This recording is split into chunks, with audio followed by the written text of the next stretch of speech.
door, Edwin Jackson. Jackson fires a fastball, strike one over the outside, 0-1 the count. We're underway at Chase. What did you see in Edwin Jackson first outing, Gracie? Well, I thought he threw the ball pretty well. He gave up a home run, and he also gave up a big double with 2 outs where he could have possibly gotten out of that inning. And I just think Edwin probably would consider his first start as a Diamondback a subpar start. He's certainly better than 5 innings and only 3 runs. But I think more than anything, the 5 innings is the one thing that really upsets him the most. The 1-1 is a fastball. 3 fastballs to start things out. His average fastball is anywhere from 94 to 96 miles an hour. Those very hard. Those a slider, a very occasional curveball. Very rare that he throws it, but a changeup that goes along with that. They want him to throw that fastball and throw it a lot. That one, oh boy. And Chris Snyder just basically whiffed one, and it got home plate umpire Eric Cooper right in the kneecap. Oh boy. It was a cut fastball, and watch. You'll see Chris Snyder, he just misses it. And it gets Eric Cooper right on the kneecap. And you can see he is in agonizing pain.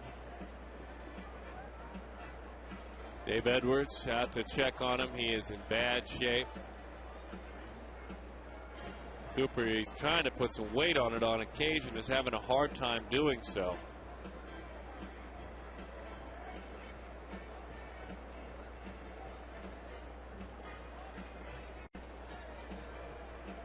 So as they continue to take a peek with Mr. Cooper, Chris Snyder goes out to talk with Edwin Jackson. With regard to Edwin, his pitching coach, Mel Stottlemyre Jr., Gracie, we heard your thoughts on his first start. There are some things that Mel would like to see from Edwin. Let's listen. I had to open his eyes up to that he has a 98-mile-an-hour fastball.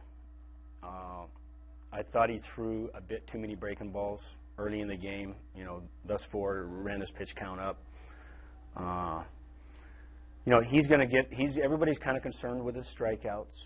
Those will come when he starts to attack the zone a little more early. That is our Geico quote. Pretty simply, you've got a great fastball. I'd like to see it a few more times. It's still the best pitch in baseball, a located fastball. Better than any curveball, split finger, slider, you name it. The fastball is not only a pitch for Edwin that can be a swing and miss pitch that we just saw, but it can also get some outs early in the count and save your pitch count, like Mel Stottlemyre was saying.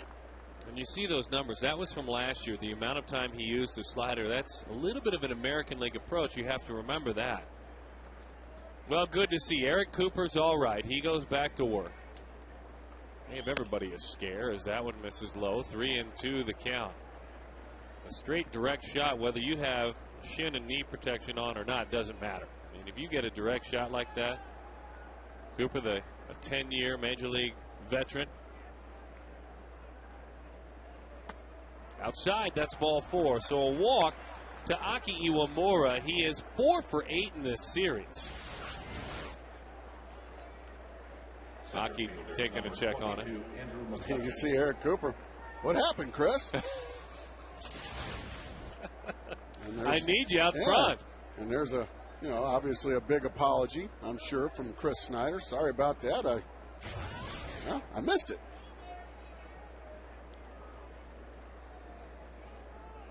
Yeah, the outside and inside corner just disappeared for Edwin. Line drive off the end of the bat. Didn't hit it hard, just dumped it in there. Went after him with a fastball, 92 miles an hour. And a base hit for Andrew McCutchen. He was 1 for his last 13, trying to get things going. Let's take a look defensively, how the Arizona Diamondbacks stack up. Outfield the same, Jackson, Young, Upton. Infield with Stephen Drew back in there. He had the night off last night, and Chris Snyder will be doing a lot of catching as he works with Edwin Jackson. The Diamondbacks get a break because there's only one person in this ballpark today that couldn't go first to third on that base hit, and that's Aki Iwamura. For some reason, he could have easily got into third base, but he decided to stop at second.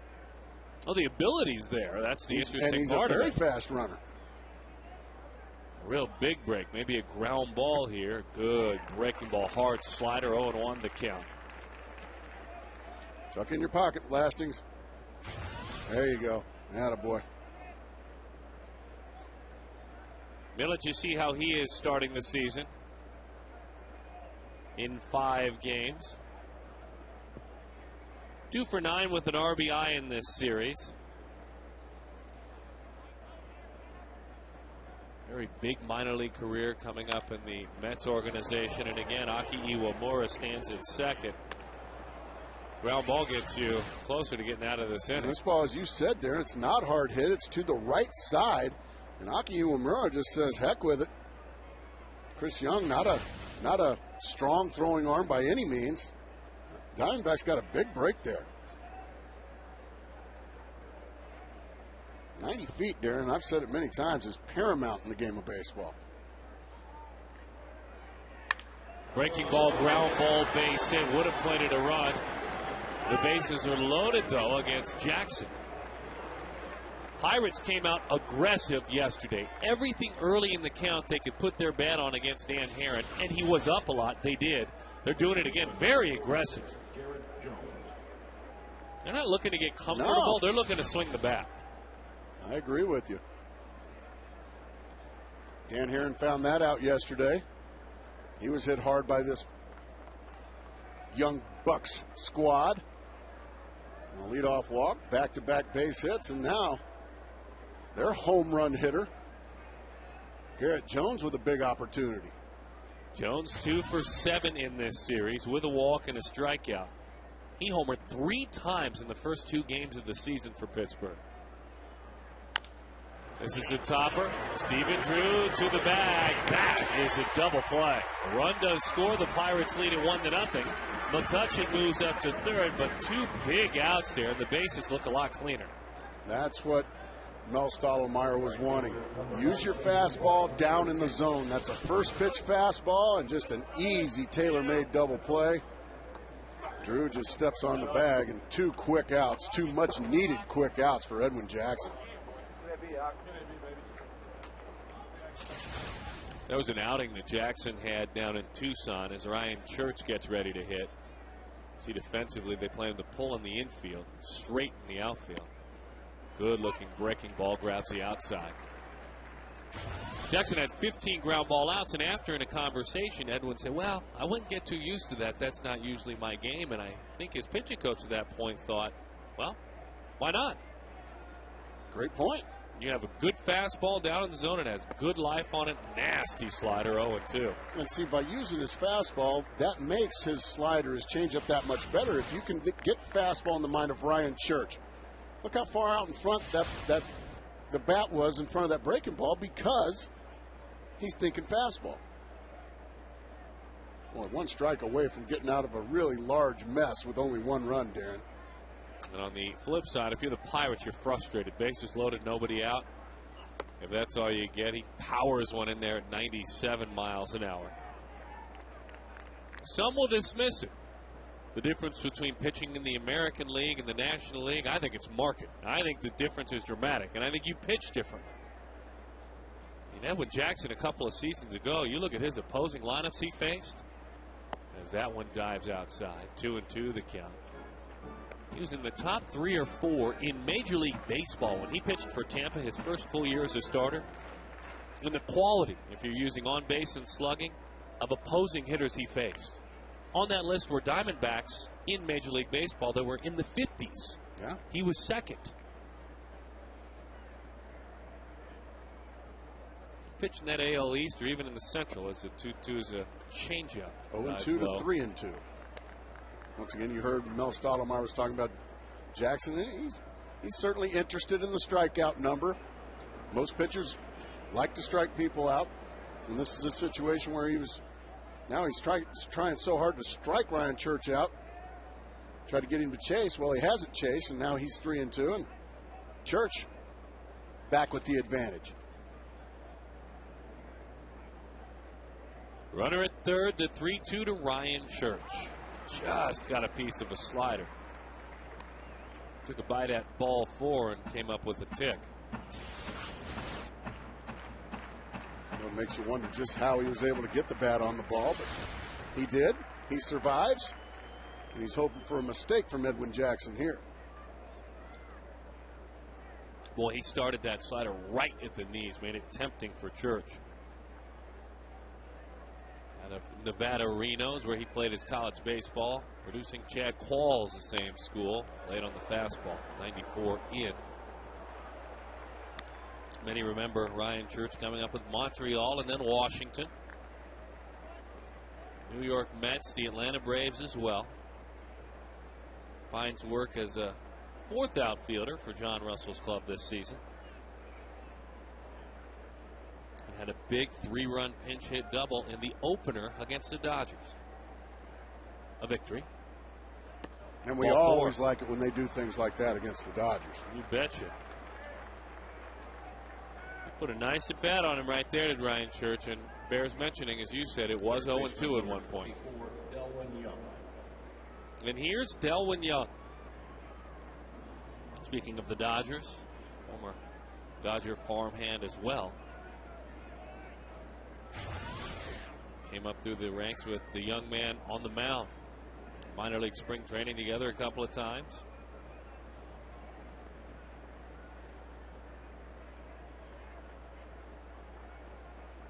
Young comes from a family loaded with baseball and tradition as he goes after the first pitch.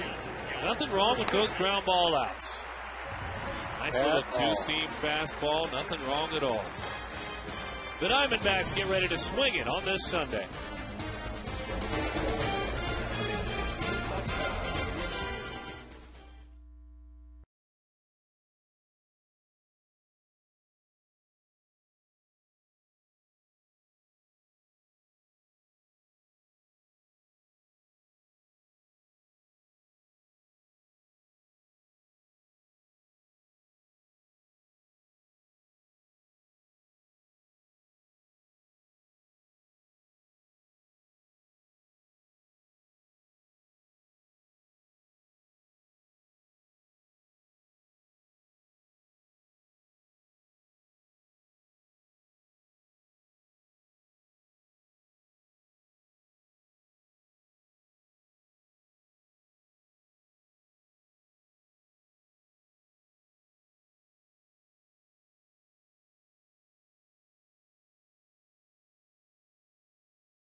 This sunshiny Arizona day. Glad you're with us. Hope you've had a good weekend. Diamondbacks getting ready to go against the 27-year-old right-hander, Daniel Thomas McCutchen. Let's take a look at the lineup as we stand in the on-deck circle with them. Brought to you by Southwest Airlines. Connor Jackson, Stephen Drew, Justin Upton.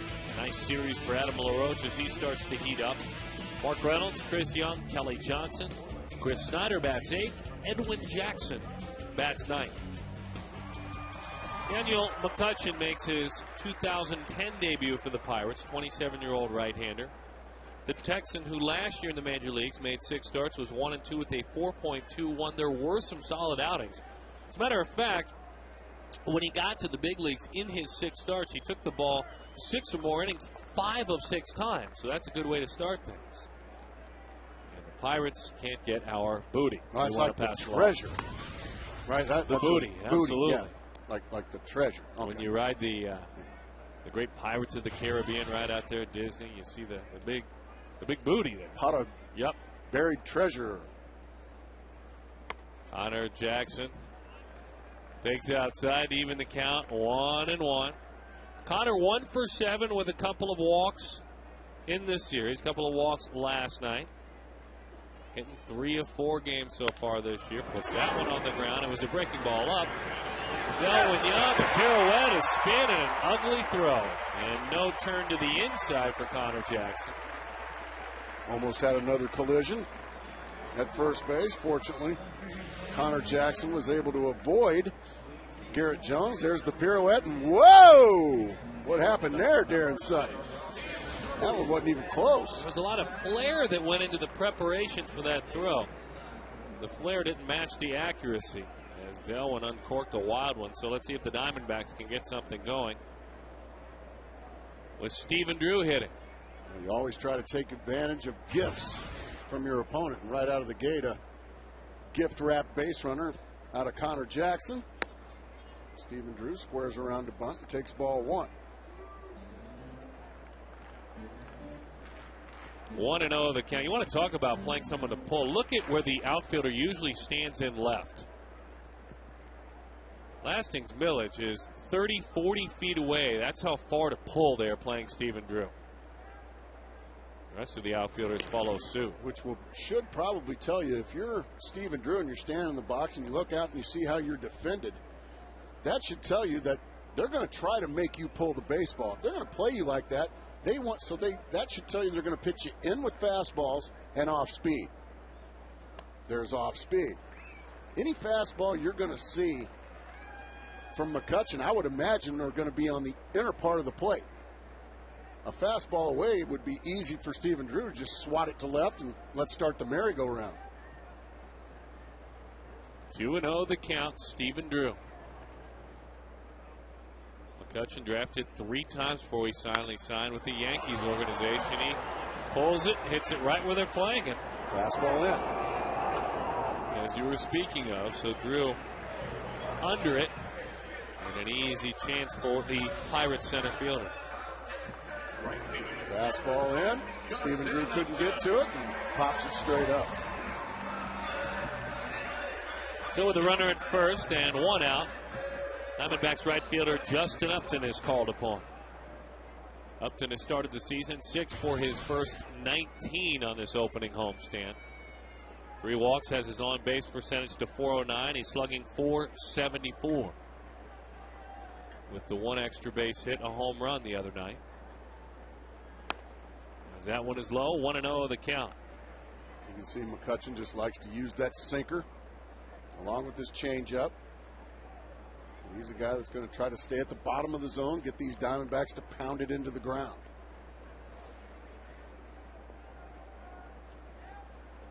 You talk about Upton's first homestand, Upton's start to the season. You have to remind yourself of what a difference inside a season makes. Let us not forget how far removed we are from last year. Justin is starting 0 for 12 with 6 strikeouts. Now he's got his own section. Uptown. How was it last night in Uptown? Did you go out there and glad hand a little bit? We sent some cameras out there. We had a. You in the Hall of Famer? No. We sat up here. We sent the camera out there, though. Had a camera plugged in. Well, why wouldn't you go out there and see the folks? Maybe shake a few hands, sign a few autographs. That'll be later on in the year. Well, I'm doing it next time. I'm more like you guys. Outside on the corner, 3-1 the count. So you're going out there then? Well, yeah, eventually I'm going to have to go out there and say hello to our good fan base out there. Go ahead and get a date for everyone then. Should I? Well, sure. I'll figure some time to go out there. Yeah. Go out there, maybe have a hot dog and a beverage with these folks. Well, I like it. That's true. You did do that out in the redhead section. You That's go right. out there quite a bit. Of course I did. 3-1 the count. Uptown. Justin was 0 for 3 last night. Had a strikeout in the 8th inning with a couple of runners on. On a backhanded attempt there, Jaramillo keeps it in front. That was a pitch around right ball there. 4, you bet. So let's see if Adam LaRoche can catch in the defense that will be working behind McCutchen.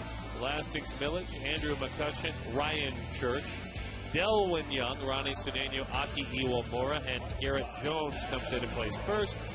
Jason Jaramillo and his battery mate, Daniel McCutchen.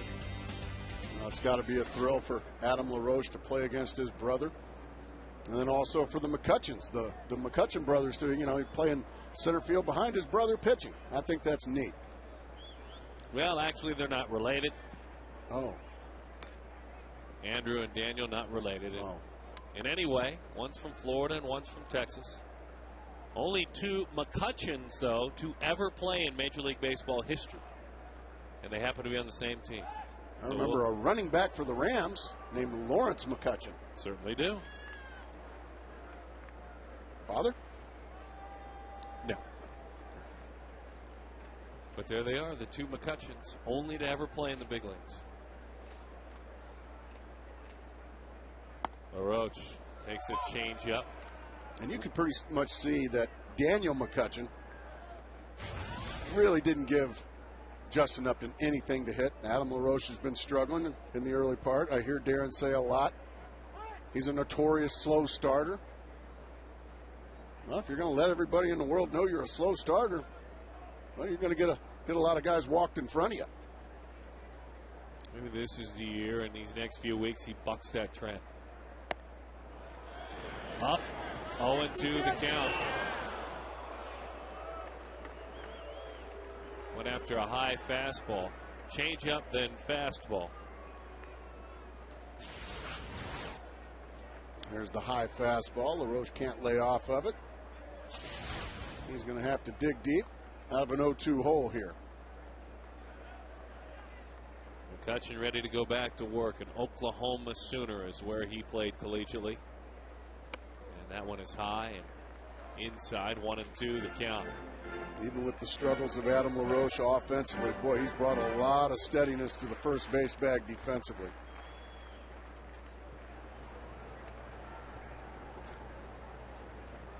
Mark Reynolds waits. The 1-2 bouncing ball. There's one. On to first. McCutcheon tap dances, stays on that bag. A fine double play. Turned by the Pittsburgh Pirates. So the Diamondbacks unable to cash in on the error by Delwyn Young. Adam LaRoche rolls into the 3-6-1 twin killer.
Oh, and 1 the count. He was really special. I mean, you want to talk about all 4 pitches anywhere he wanted to throw them. He was in complete command of his stuff. Another good pitch there. Didn't get the call that time. That was a curveball. Doesn't throw too many. He does possess the curveball. Will throw it occasionally. To Jason Jaramillo out of Racine, Wisconsin. Bouncing ball. Stephen Drew, as that one goes the other way. Going to run to the outside part of the bat. And so that is erased. Hey, bring the kids to Chase Field. It's Kids Sunday. It's presented by Sanderson Ford. The next Kids Sunday is April 25th, and the first 5,000 kids get a D-backs baseball cap. It's courtesy of APS. Plus, kids run the bases after the game. Call 602-462-4794 or visit dbacks.com/Sunday. Right down the middle, 0-1 the count to Daniel McCutcheon. Yeah, those Dodgers took it on the chin, 6-5. Florida sent them on out of town today. I want to personally congratulate manager Freddie Gonzalez for beating those Dodgers.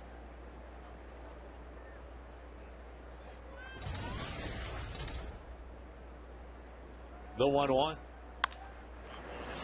Boy, he buried that fastball in. Nothing wrong with ground balls. That's 3 in a row now. They keep your pitch count down, which keeps your innings up. Shortstop number 13, Ronnie Cedeno. Last year, when you talk about ground ball outs and outs in the air, he was well below league average. He got more outs in the air than he did on the ground. He's a little bit above league average and getting double plays, though, when he needs them, which is interesting to me. If you really, not to read too deeply in the numbers, but when he needs ground balls, Gracie, when his back is against the wall, he's better than the average pitcher. He's found a way to get him. We saw that in the first inning. Bases loaded, nobody out.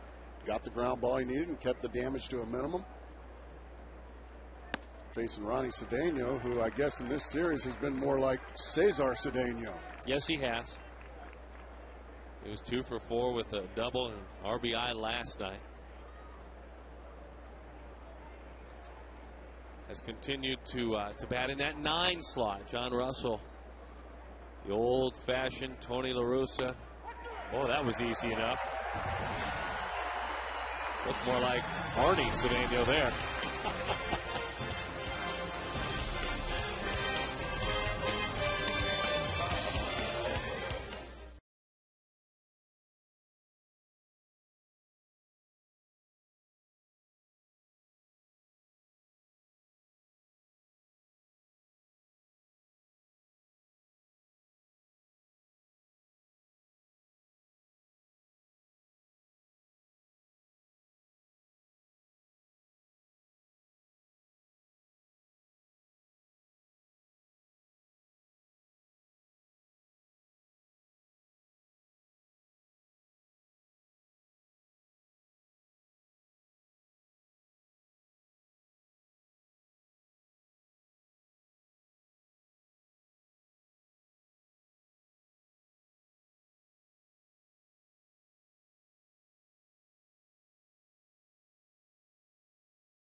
I remind all of you to visit FoxSportsArizona.com. Click on the Diamondbacks page. Find our mugs, and you can send Gracie an email. You can send me an email. We will do our best to answer questions throughout the game.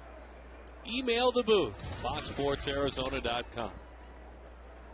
Reynolds takes a pitch that grabs the inside corner. Don't forget also Jack Magruder, the main captains on FoxSportsArizona.com of our baseball coverage. Be in LA hosting a web chat Tuesday at 1 o'clock. Breaking ball, no balls and 2 strikes to count to Reynolds. Reynolds, a 2-run homer last night off the smaller Friday sign in the restaurant. You want to talk about really laying into one. We have a good perspective. There it is. That's where he hit it, huh? That is just so look at that great sign. Let's do it again, Reynolds. Those are fans that watch. That is a fabulous sign. Good for you fans out there. This is why the youngster's holding that sign. Here it is.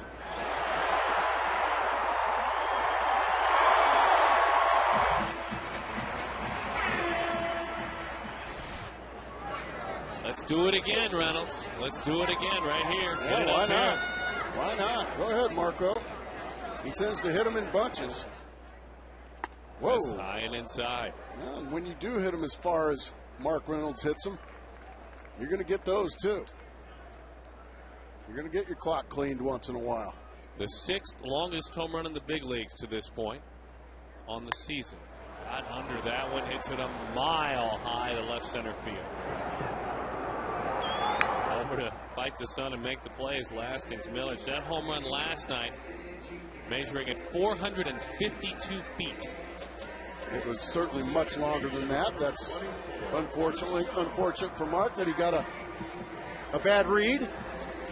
It was certainly further than that. That, of course, is our good friends with HitTrackerOnline.com. They got that one right, as they always do. The longest home run of the year, Jason Hayward's first home run in the big leagues, 476 feet. That didn't go farther than Reynolds' ball last night. Bunt popped up. Chris Young is erased. The idea, a great one. The execution, he'll tell you, I'd just love another chance. Nothing wrong with bunt for a base hit. This is a team that hasn't done it a ton over the last few years. What's going on up there in the sandlot? Kittens. The Arizona Humane Society is represented up there, and that is a very good thing. Good to have them visiting. See that cage full of catnip? That cat was upset, huh? Oh, fired up. That is, of course, a young Baxter in training. Oh, yeah. Catnip everywhere. Kelly Johnson. A young Baxter in training. I like that. 1-1 the count to Kelly. 6 for his last 10. Change up, called away. He was 0 for 7 to start the year. Since then, he's gone 6 for 10 with a double and a couple of homers. A couple of really long home runs. Able to lay off a couple of close ones to get to the 3-1 count. And it's funny when you hitters get locked in, how you're just so disinterested with close pitches, how you're so steady at the plate. The 3-1. Like that again. And you can see with the red-hot Kelly Johnson and Chris Snyder, who's now thrust into the frontline catcher category. He's going to get his opportunity here, and he's going to get a lot of opportunities now, and that's what he's wanted, Darren. No, he certainly wanted it. There's no doubt about it. This is what happened. Miguel Montero, torn meniscus in his right knee. There will be surgery. Timetable unknown at this point. John Hester recalled from AAA Reno. And so away these Diamondbacks go. Chris Snyder, high fly, left field. Going back is Millage to the wall, out of here.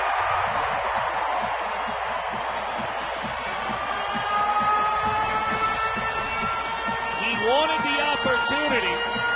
He got it with some bad luck. Now he delivers when he gets the chance.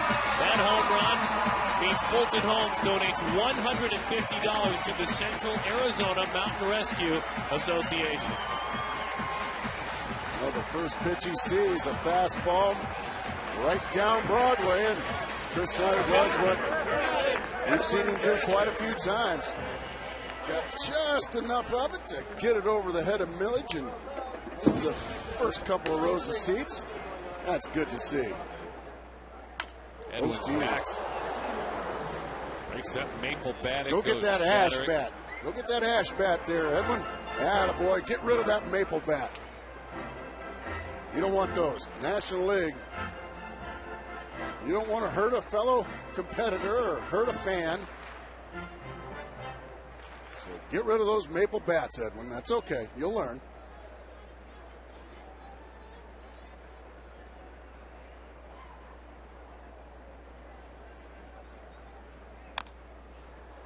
one is rolled foul at home plate. So Chris Snyder, who last year, because of back problems and eventually had a minor back procedure, hit just 200. And a slugging percentage Chris did last year of just .352. Wasn't the case 2 seasons ago. There was more offense, a higher slugging percentage. As that one is away. Boy, I can't even imagine how good that makes him feel.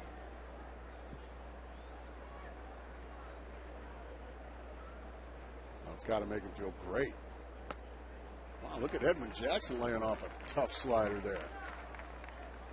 Now, don't you start about what a phenomenal hitter he is. Oh, no.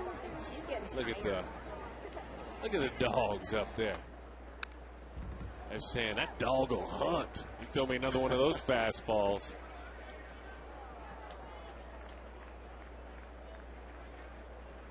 It's a great partnership, having the Humane Society come out to the ballpark, as those of us that have pets in our home.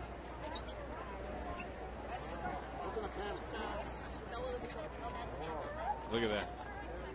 He just wants one at bat, he says. He goes down on strikes, but his battery mate given the opportunity to pick up his teammate. Guess what? He did. Chris Snyder with his first home run of the year.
Tomorrow, and you have the choice of putting in a bucket for one of the animals, whichever of your choice, and they draw your name out. So we're hoping to have these animals find a new home.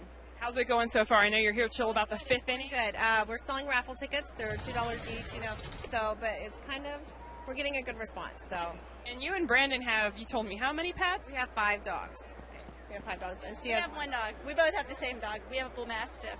So, yeah. That's a big dog. Oh, yeah. Big dog. And, so you have a soft spot in your hearts, obviously, for these pets. And how crucial is it for these pets to get home? Oh, it's very crucial. I mean, they all need homes. They're so sweet. So come on down and adopt one. We're hoping if people don't have a spot in their house for an animal right now, at least they might look into it in the future to adopt a pet when they are looking for it, or donate some money. And is there another time this year that you'll be doing this at the park, or this is the time? This is the day. We usually do it just one time a year, and it's normally in the springtime. So there is a great crowd up here, and ladies, thanks so much, Alicia Webb, Kathleen Reynolds, and lots of so adorable pets up here, guys, and getting some good homes today. Thank you very much, guys. 3-1 the count to Aki Iwamura. walked and scored in the first inning. 4 for 8 with that walk now in the series. He's walked 5 times this year. He gives that one a ride as he belts it to center. Young, track on this guy. He just seems to put a good at-bat together just about every appearance, doesn't he? He does. Loves fastballs. He's already proven that. So do you have 5 pets, Darren? I have 3. You have 3? Mm-hmm. Dogs, cats? 3 dogs. Not a. What kind of No dogs? offense, people. Not really a cat guy. Okay. What kind of dogs? A Yorkie, Yorkshire Terrier, and 2 Shih Tzus. Little small ones. They're all small. So you more maybe They're lap more dogs. maybe Easier Christmas to dogs. handle. Absolutely. Easy to handle. When you travel, you just, leave them off. Yeah. Not the side of the road. I was going to say. Easier to clean up after. I was going to say that's a lot of carpet cleaner. Easier to clean up after. 0-2 the count. Not like those bull mastiffs. Those are tough when you travel. They're big. 0-2 the count to Andrew McCutchen. High drive left field. Jumped on a slider, and he hit it out. It stayed up above the knees, and Andrew McCutchen has 2 hits in this game. He was just 1 for 9 in the series. He's got a single, he's got a homer, and we've got a tie ball game at 2. He took a bite out of that one. That was a slider that just hung right in the middle of the plate. Take you a look, see. Oh, dear goodness gracious. Those are easy to hit. Huh?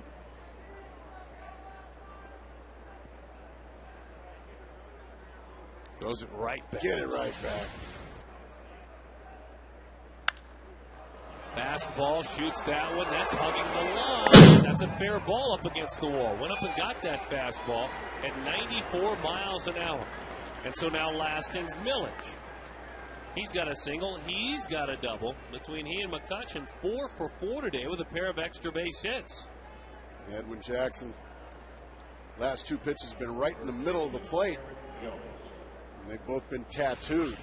Let's take a look where this one is. Oh, dear. There's another one just split in the middle of the plate. Now, you can talk about the American League East all you want, but you throw the ball there, you're going to get hit in any league. The 112th start in the career of Edwin Jackson.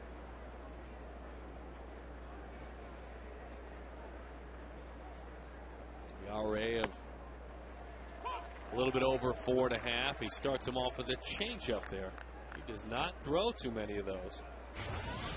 Matter of fact, in his first start of the season, threw 8 changeups of the 94 pitches that he threw.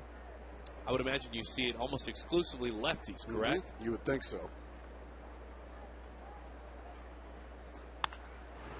Breaking ball, went changeup, curveball, not a slider, but a curveball. Chris Young is there to make the play. Justin Upton had some sun problems there. And it was interesting why Lasting's Millage wasn't tagging up there. Tried to get to third base with 2 outs. It's a couple of times that it's been very conservative base running by these Pittsburgh Pirates. Well, and Chris Young will tell you, he can cover some ground. There's a lot he can do, but his arm is not his strong point. Yeah, and that one is to plenty deep right center field. He could have walked to third base. Instead, he was halfway. And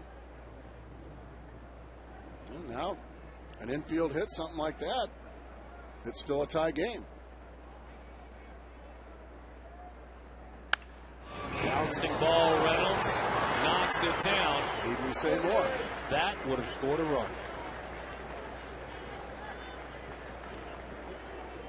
And so that is a base hit for Ryan Church. He's been on twice. 5 hits for the Pittsburgh Pirates as they hit here in the 3rd inning. This one just eats up Mark Reynolds, and he can't scramble. And, well, we had to mention about the conservative base running. That saved the Diamondbacks a run and or cost the Pittsburgh Pirates a run, so Edwin Jackson gets a bit of a break again.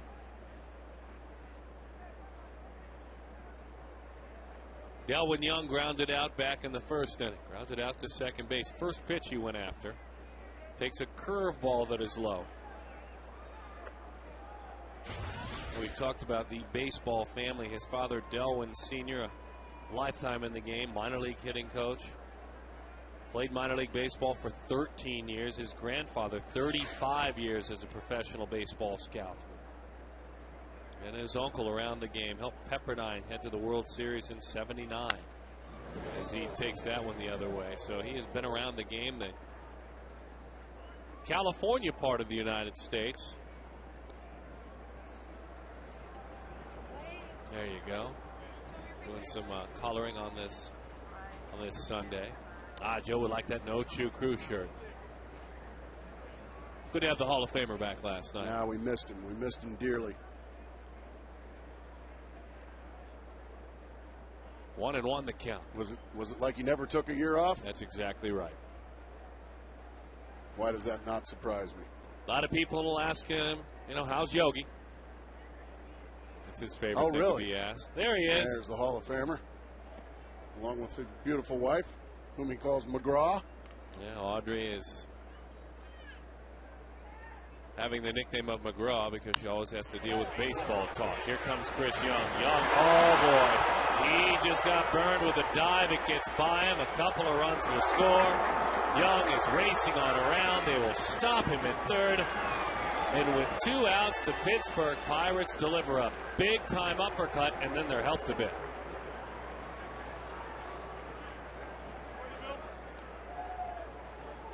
Four to 2 the score. The Pirates lead it. A hard hit ball. You see, really not even close to it is Chris Young, but he still gave the diving attempt. I mean, not even close. So it won't go as an error. It might go as an error in judgment. A visit from Todd Stottlemyre. Just like that, Pittsburgh laying it on Edward Jackson here in the third. 6 hits in the inning. Again, Church hit a ball to a fielder, hit a hard ground ball to Reynolds that he couldn't make the play on. Then another ball that in a game of inches gets just in front of another fielder, a center fielder. But with the dive, that changed the face of the play. So now Jason Jaramillo. Oklahoma State University, he takes outside. We told you he grew up in Wisconsin, born in Racine, Wisconsin.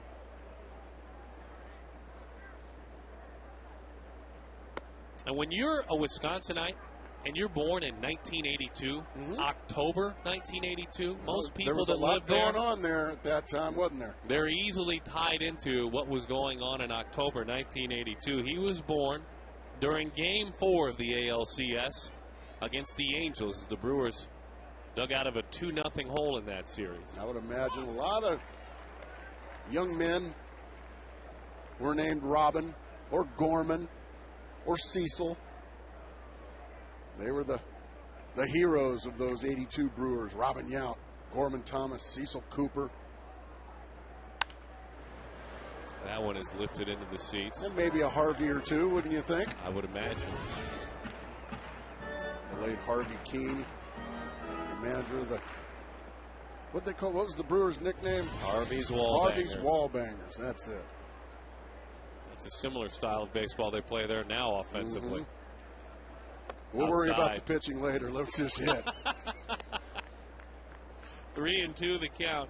So anyway, Jaramillo came into this world in 1982 in Wisconsin. Caught 434 games in the minor leagues. Now he's here as the backup to Ryan Doman. 3-2 with 2 outs. Goes after a slider. LaRoche bobbles, recovers, hit hard, put to the bag. Well, we can talk about Harvey's Wallbangers. How about the Lumber Company? They're back in Pittsburgh, PA.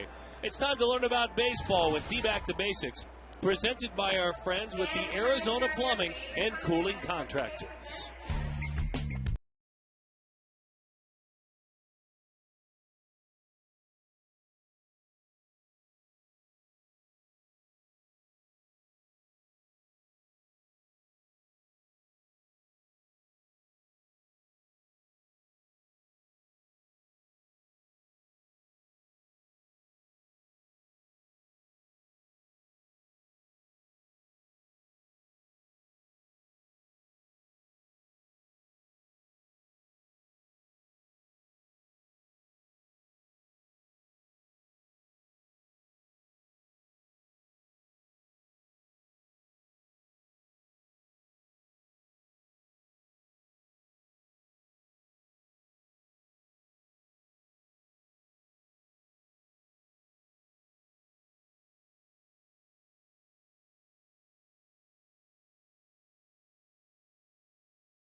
And Connor Jackson to lead it off, and some work to do as the changeup from McCutcheon is low. 1-0 the count.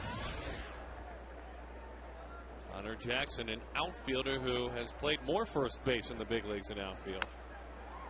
Oh, buried a fastball in. The pitcher McCutcheon is there. I think Connor's very fortunate there that that ball hit his batter. It would have hit him right in the chest. First pitch soft, next pitch hard. It looked good, or so he thought. But boy, it had good late dip to it. Watch this ball just really run in on Connor. Yeah, I think it might have hit those inside ribs. So now Stephen Drew. Drew flied to center field in the first inning. As McCutcheon, the Oklahoma Sooner, faces the Florida State Seminole in Drew, and the breaking ball dives in. 1-0 the count. Travel day tomorrow for the Diamondbacks. Then it's the Los Angeles Dodgers home opener. Day baseball. We'll have it for you. Went back soft, a changeup. So breaking ball, then a changeup. 1-1 the count.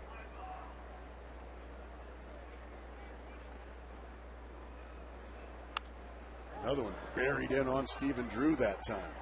Diamondbacks having trouble laying off those fastballs in.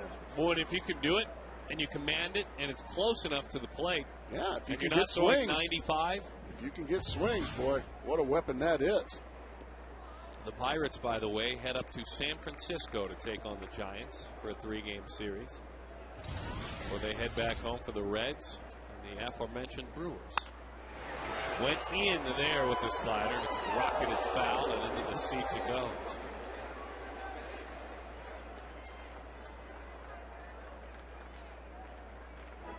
Series, you have to win them. And this is an opportunity for Arizona to win their first 2 series at home against teams that, if you are better, as you hope you are, as that man hopes his team is, you expect to win series against teams from San Diego and from Pittsburgh. The Pirates have been plenty of a fight offensively.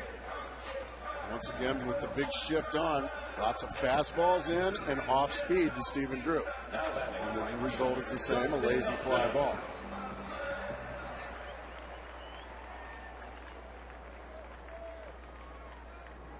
Upton walked back in the first inning. As I recollect, Daniel McCutcheon didn't give him really anything to look at all. Yeah, they're going to make Adam LaRoche beat him until he gets hot. Now, with nobody on base and 2 outs, they may think about going after Justin Upton. 22-year-old 1 for 7 with a double and a walk in this series. As that fastball is outside, 1-1 the count. Big cuddle bug. He likes to See, cuddle Justin's just looking for a cookie there. Sit on the couch with you And leave the driving to us. 1-2 the count. I heard the handler up there saying that puppy would like to sit up on the couch with you. You better make room on the couch. Tough to find a dog that doesn't like a good couch. Oh, that was quick. Tough to find a hitter that enjoys a slider diving down from his knees, because they usually hate him.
Baseball brought to you by Quest High-Speed Internet.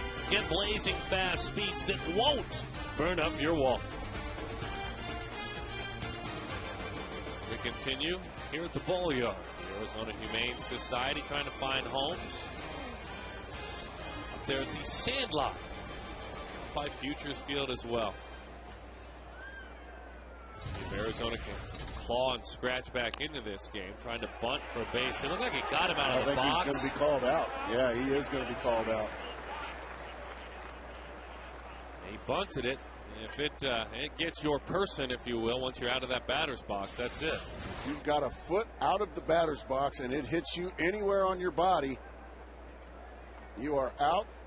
I don't know if he was out of the box yet. I think the Diamondbacks may have gotten a break. Now, if you're still in the box and it hits you, it's a foul ball. But if you have gotten yourself out of the box, that's a quick, easy out, and that's what McCutchen is. And you can give Chris Snyder the put-out, the catcher there on that play. Is that how you score that? Yes, sir. Don't. There you go. They changed it. They got it right. So for Cedeno, slider off the body of Stephen Drew. And I would imagine Jackson will tell you, I left that one up. I sped up his bat there. And Stephen Drew, he had Stephen Drew running from this one. Bang! Look out, Stephen. Well, the Pirates have hit some balls hard here this afternoon. They've been aggressive here again, Gracie. A slider. Yeah, another hanger.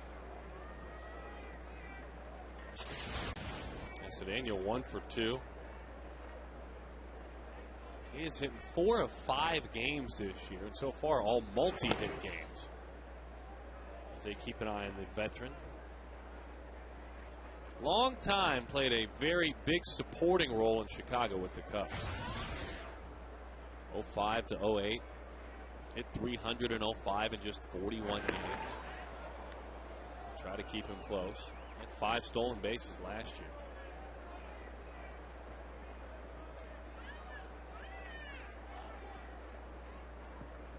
Edwin Jackson, when you go back to the American League August of last season, we love talking about these names because the Diamondbacks saw 2 of them as opposing pitchers. Bouncing ball. How many will they get? There's 1, and that's all. Iwamura reaches. Fans, you want a great value? I know I do. The D-backs 10-pack plus. Now listen, Darren. You get 10 tickets, 10 D-bucks to use for food and merchandise, and a $5 Circle K card. That's big league. Call 602-462-4794 or visit dbacks.com/10-pack. That's all you got to do, Darren. What? Is this on? Hello? Were you saying something? I'm sorry. I was just talking to the truck. The 10-pack. Oh, I got enough of that yesterday. Thank you. That was a very good read. I give that the Sutton stamp of approval. Man, I've been waiting for one of those all year. And that'll be it for reads for you this year. Look at that little cutie. That's great. That head of hair, you remind yourself you need sunscreen with that light head of hair. 0-1 the count. Kind of a modern-day Shirley Temple.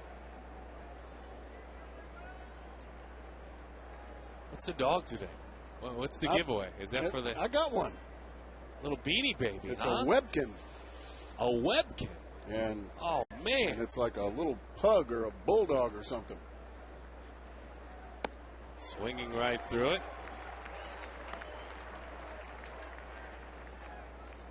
0-2 the count. So you got this for me. I can have it. Well, no, I didn't get it for you at all. I got it for my children. Can I have it back, please? All right, thank you. That was very nice. Mark Grace, ladies and gentlemen. 0-2 the count to McCutchen. Good to see they gave me one. Nearly got the outside corner.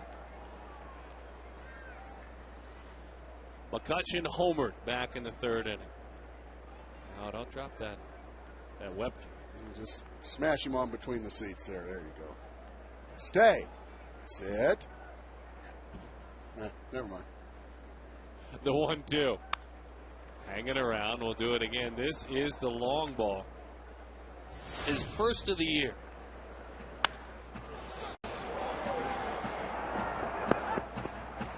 Push it.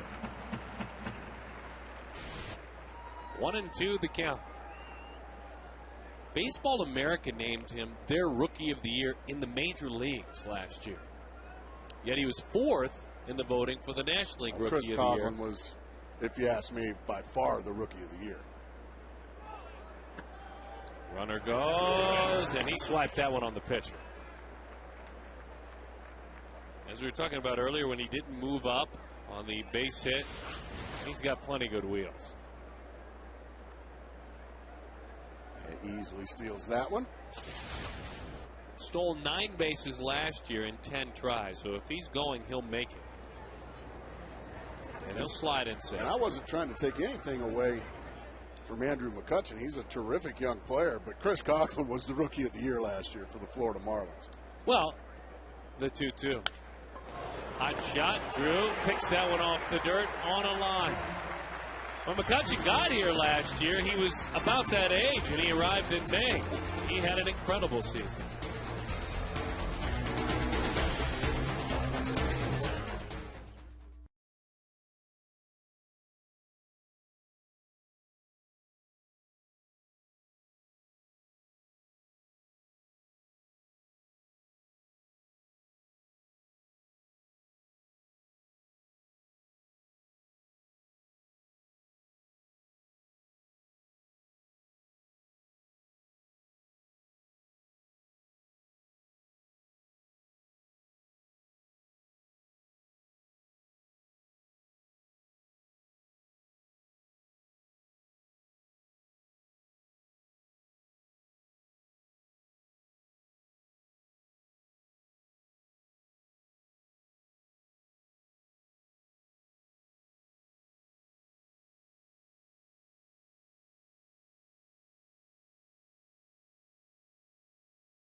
Family Day at the ballpark, as a lot of families have gathered around.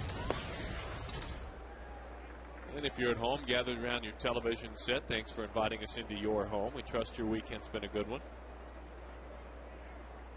And for some that are in school, in which you have your spring break come around the Easter holiday, well, you kids have to go back to school tomorrow.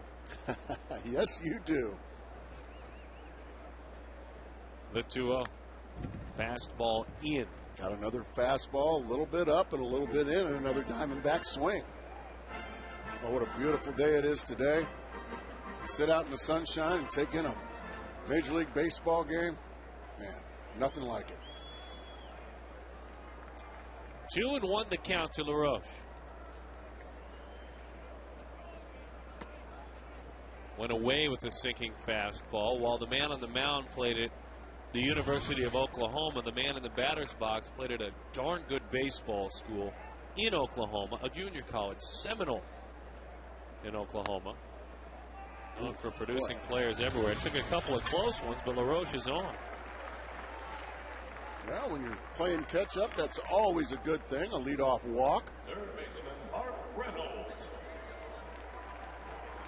Our AT&T trivia question. All right, what we got today? I knew you. Well, on this date in 1990, Which two pitchers threw a combined no-hitter? Hint, it happened in the American League on this date in 1990. I know this one. We mentioned it earlier this year. We certainly did. So you folks at home, see if you were paying attention at all. Like maybe the gal up there at Friday. She was paying attention yesterday. She was watching. She saw the Mark Reynolds homer. She made a sign. She brought it to the ballpark. She was paying attention. That's how you do it. That's what we love. We love it when you guys pay attention to us. Darren and I crave attention. That's the bottom line. Yes, it has nothing to do with the information we try to present. We just want your undivided attention. Yeah, yell at him. Come on, Mark. There you go. Woohoo! That's being a fan. Breaking ball up, got away with it, 1-1 the count. This is why again.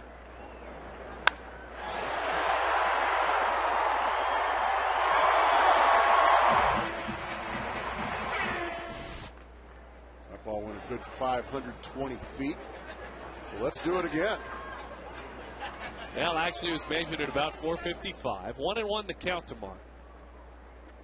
Up 2-1 the count. And that's a pitch you're starting to see Mark Reynolds more and more often. Not always, but he's able to lay off that a little more than he has in the past. That's a pitch that's too high for him to hit. He likes it down around the knees or the thighs. He doesn't like it up around the letters.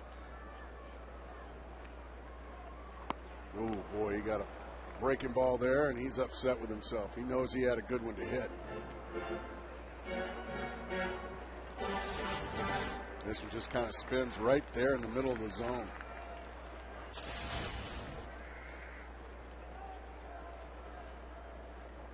Two and two.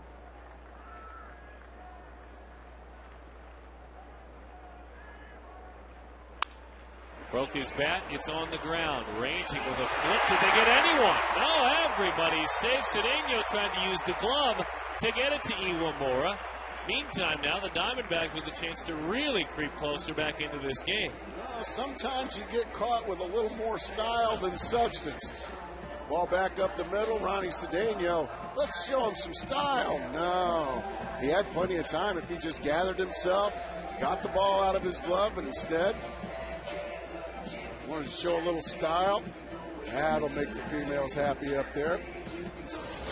And I'm more of a believer in substance than style, Darren. So I know you're kind of the new age ball fan. You kind of like the style, the fancy glasses and shoes.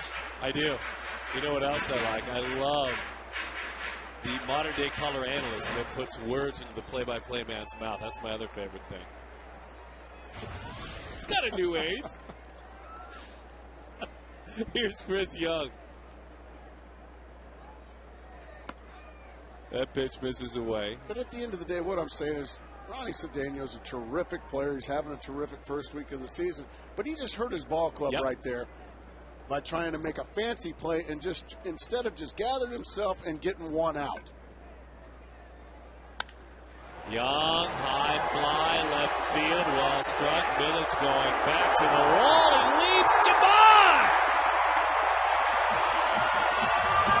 That thing hung up forever and ever. And then a few moments more, and it's a 3-run homer.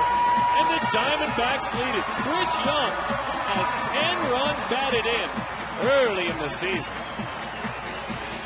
A lot of fans were concerned about Chris Young and how he would rebound from a bad year. Well, the first week of the season looks awfully good, just out of the reach of Lasting's Village, and a bunch of very happy folks out there, and you can see Mr. McCutcheon none too happy. Well, the ball really carries here to left field with the roof open.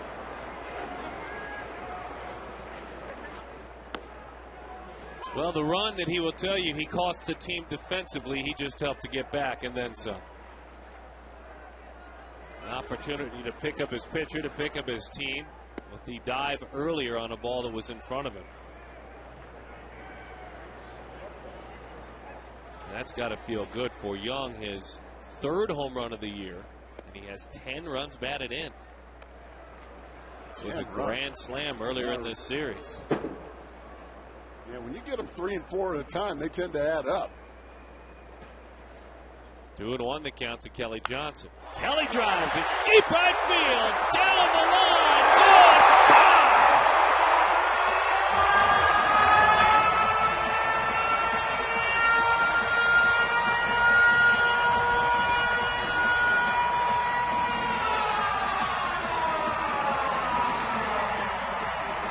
The Arizona Diamondbacks go back-to-back. Now you can see McCutcheon's lost his composure out there. And that's just a fastball right at the top of the zone down the middle. And when Kelly Johnson runs into him, boy, he hits him a long, long ways. Just enough to fire it up. 4 batters have come to the plate this inning. All 4 have scored. With those homers, Fulton Holmes donates $150 each time to the Central Arizona Mountain Rescue Association, and that is a couple in succession. By the way, it's taco time. The D-backs have scored 6 runs, giving away 3 free tacos, purchase of a large drink. I think I'm going over there right after the ball game. Pick up some free tacos. No, between 4 and 6 the next day, and don't forget, find locations to participate. 1-0 the count to Chris Snyder. Yeah, you don't want to go into one of them where they maybe don't participate and say, love a large drink, please. And can I have my tacos? And then tell you no. Well, they'll participate. Tell them Gracie said participate. How about Kelly Johnson? Well, he's off to a great start. We had said that was the one move under the radar this year, Darren, that I think is really going to pay dividends for this club. Johnson, one of many new hitters that we've seen that has arrived here in this ballpark and raved about the sight lines, the batter's eye in center field. He said, I've never imagined I could feel so comfortable in a home ballpark offensively. Chris Snyder into right center field. And the play is made by Andrew McCutcheon. But when you talk about Kelly Johnson and the struggles he had last year, the injury he had, there's a small collection here of players. One of them's on deck, and Connor Jackson. One of them's right there, and Kelly Johnson. You could argue Stephen Drew at shortstop. Certainly Chris Young in center field. Players that had serious dips and drops in their stock last year. Guys that really have a lot to prove this season. There's quite a collection of them in that clubhouse, let alone the organization as a whole. Well, as a whole, there's a lot of players that had down years, either because of injury, either because of just bad years, just didn't play well. You know, others were hit with illnesses that are only indigenous to Arizona, like valley fever. Well said by you. Thank you. Ooh, look out. Edwin Jackson, his first hit as a Diamondback. He leaned on that one. Yeah, he kind of looks hitterish up there, doesn't he? 5th hit in the big leagues. First this year. I mean, that was a bolt. Right back up the box. Look out. Connor Jackson.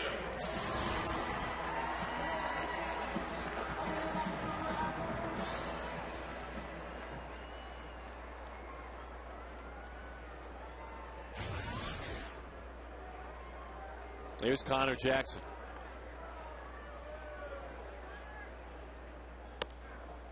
Breaking ball away. 1-0 the count to Connor. Reached on an error and then popped to the pitcher. And joined the sunshine in the pool.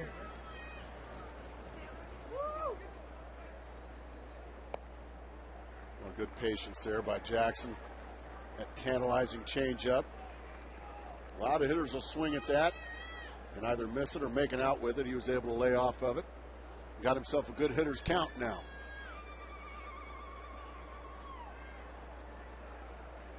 The 2-0 to Connor. Takes that one into right field on a fastball up, dumps it in. It died in front of Ryan Church. Church thought about it, but then decided better not overdive or run that baseball. So Jackson his first hit of the day and just his second of the series. No, Connor did a good job of getting himself in a good hitter's count. This pitch is up.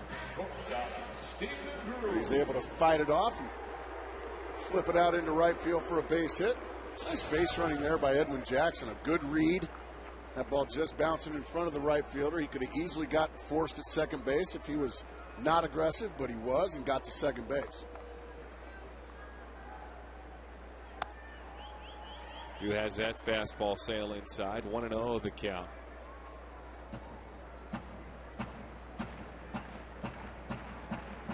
Steven, a couple of outs in the air, and we've learned about Stephen Drew that bat dips under the baseball when there are a lot of outs in the air. That's like any hitter in the big leagues, doesn't where he wants to be. Now his swing is a slight uppercut anyway. It's a pretty swing. When it's beautiful. When it's right, it is one of the prettier swings in the game. His brother J.D. is very similar.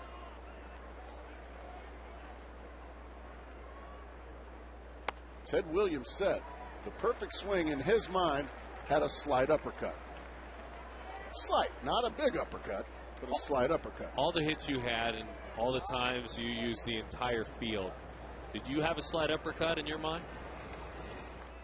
I think ever so slight, yes. There's an uppercut in that one, and he juices it into right center field all the way to the wall.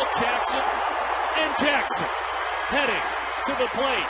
Drew to third, a triple, and the Diamondbacks start to pile on. That was in the air, but that was a screaming line drive. Well, let's take a look at the slight uppercut. Well, the finish high, and that is just a rope into right center. Nothing McCutcheon can do. So once Stephen Drew hits a gapper, you can just mail it in. He's going to get to third base. He hits a lot of triples. I believe John Russell got caught staying with his starter maybe a batter too long. Here he comes now, as you mentioned. He's going to go to the bullpen. This Arizona club was knocked back a bit. They had a defensive miscue, or two, you might argue. Pittsburgh was handling their confidence up 4-2, and in this inning, a 6-run inning. Second 6-run inning in the series. All started with a leadoff walk. You're exactly right. 8-4. Mr. McCutcheon is done.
Pittsburgh Pirates, AT&T trivia question. We talked about this earlier this year.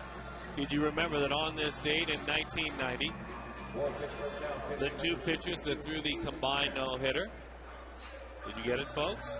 Well, we said this the other day on our opening show. You want to say it or I want to say it? You say it, Gracie. Well, they were members of the Angels. Yep.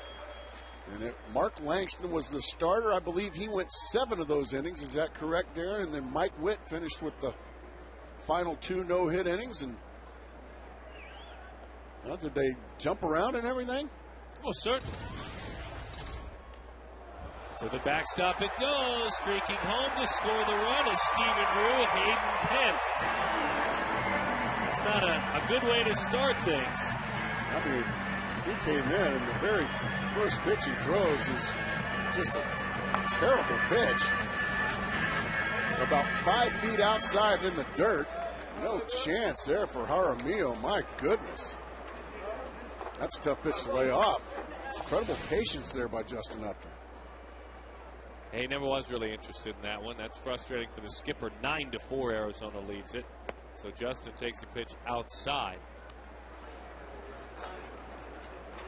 So the runs continue to pile up. Steven scores his 4th run of the year. A 7-run 4th inning. Like we said earlier, this is 2 innings in this series in which the Diamondbacks have scored 6 or more runs. 3-0 the count.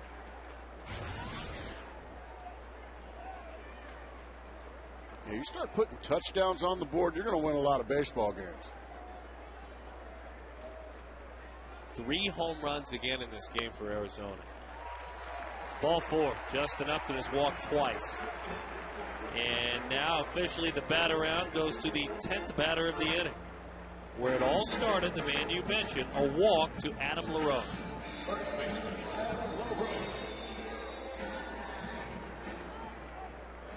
He walked. Yeah, 7 runs across the plate here this inning, and there isn't but 1 out, Darren.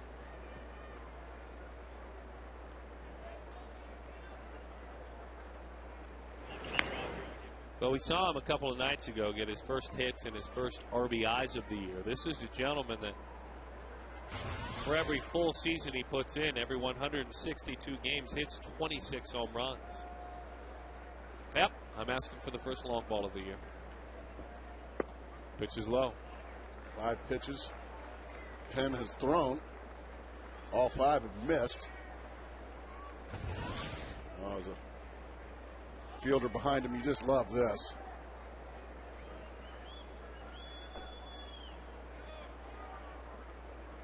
And there have been some miscues behind him, meaning behind the Pirates pitchers, as that one sails high and away. 2-0 the count from Penn. Yeah, we're going to get a visit from the pitching coach.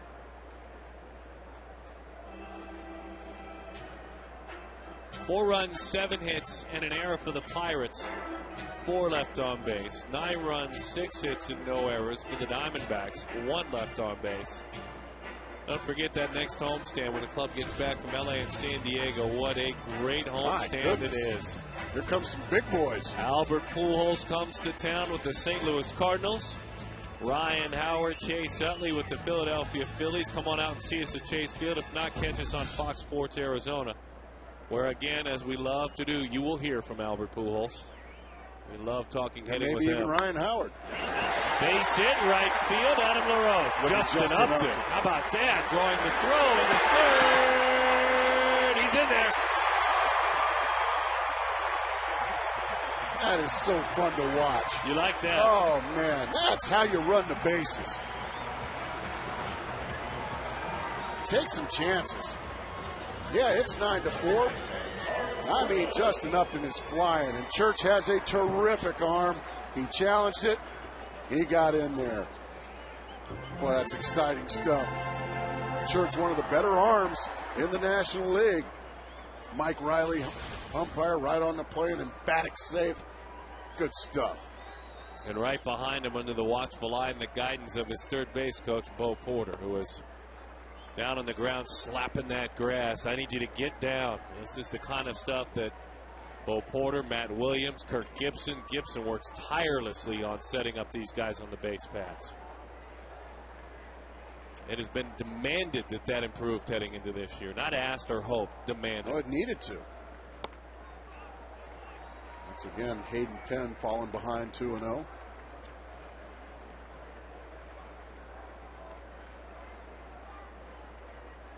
Now for Mark Reynolds, because of that effort, a fly ball is an RBI.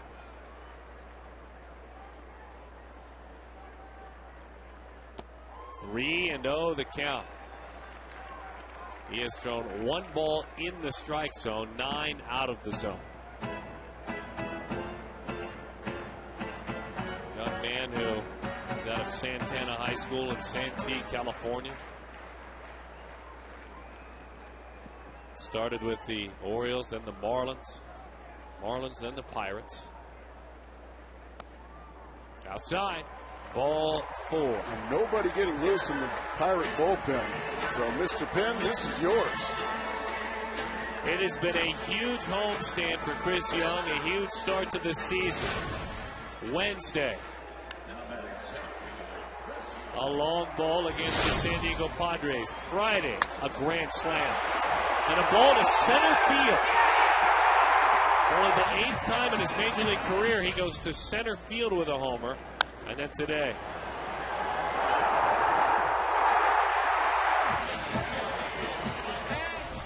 And he's got the bases loaded again with 1 out. And another meeting on the mound.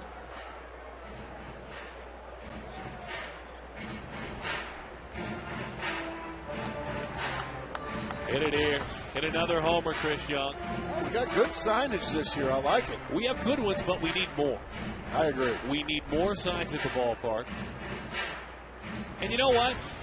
We love the Chris Young, the Mark Reynolds. How about the guy on deck? We need some Kelly Johnson signs at the ballpark. I agree. You know, I haven't heard you say that in the time I've been working with him. I'm only glad to hear you ask for some signs. We need more of them. Young over the sinking fastball, 0-1. And that's something Chris Young will learn. Here's a guy out on the mound that has thrown 1 pitch out of 12 over the plate. And Chris was first ball hacking and swung at a pitch low out of the zone. Remember what your mom used to say when you were a little leaguer and you swung one? Don't help him. I remember that. I do. He didn't help him that time. Sharon Grace was, well, very demanding in her days of my little league. Don't help him, son. Trying not to, Mom. Sorry. But, Mom, there's all these RBIs out there. Exactly. The 1-1. Ooh, there was a breaking ball for you right there. Isn't that funny? When you get a little help, you maybe break out of the cobwebs finally. He got a little help on the first pitch. And he's shown 2 really good pitches after that. Now that opens up his arsenal. Now he can, because he got to strike 1, okay, now I can throw some off-speed stuff. Bases loaded. The 1-2. To the right side, diving play onto the bag. That's all they will get. RBI number 11 on this season for Chris Young. Garrett Jones. And a nice play there. Kelly Johnson has had a huge homestand on Wednesday. He didn't do it once. He did it twice. You notice how he went to the other side of the ballpark. Then he pulled one, pulled deep. I mean, up and over the pool. It's way out there. This one's crushed today.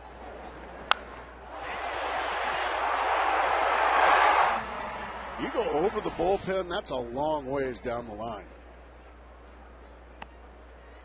The 8 runs in an inning ties the franchise record. At Philadelphia a couple of seasons ago in July, this club scored 8 runs in an inning.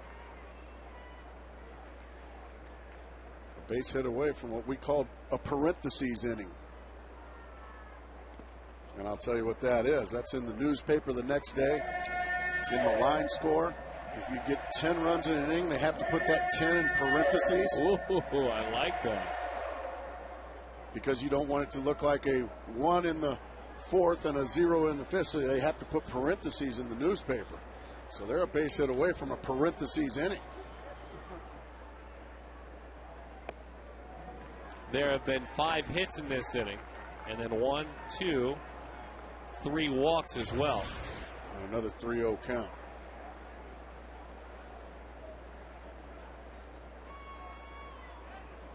And by the way, the plate appearances are adding up. Kelly Johnson, the 13th plate appearance this inning. That is a club record. As that one sails high and away, there will be 14. There's a new record. Bases are loaded.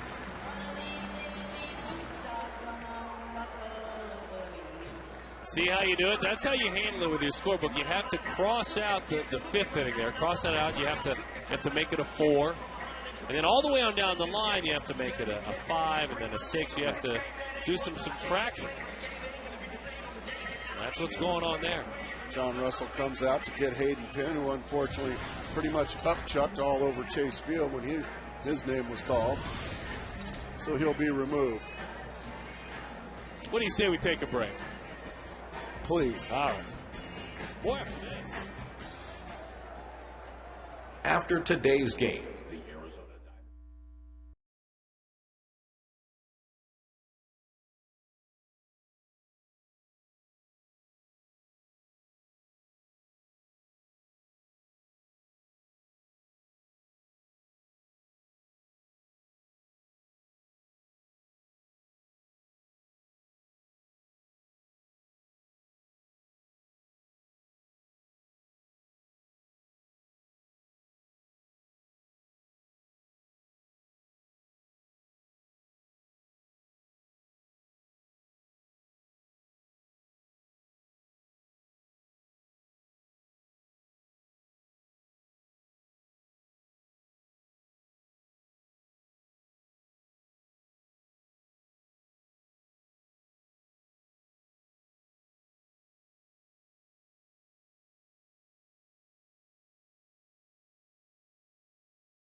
Good stuff. By the way, wins on the road trip, our text poll, 36929. It's a 6-game trip. Well, are you saying it's a 500 trip, A? Is it 4 or more, which means you probably win a couple of series, you keep rolling in L.A. and San Diego, or 2 or less, which means kind of a stinker, quite honestly. Well, even good teams, Darren, would gladly go 3-3 on the road. I mean, even the New York Yankees are happy when they go 500 on the road. So, and you're playing the Dodgers in an emotional opener. Good pitching all 3 games you're facing. And then a San Diego team that you took 2 out of 3 from here, but that's a tough place to hit, Petco Park.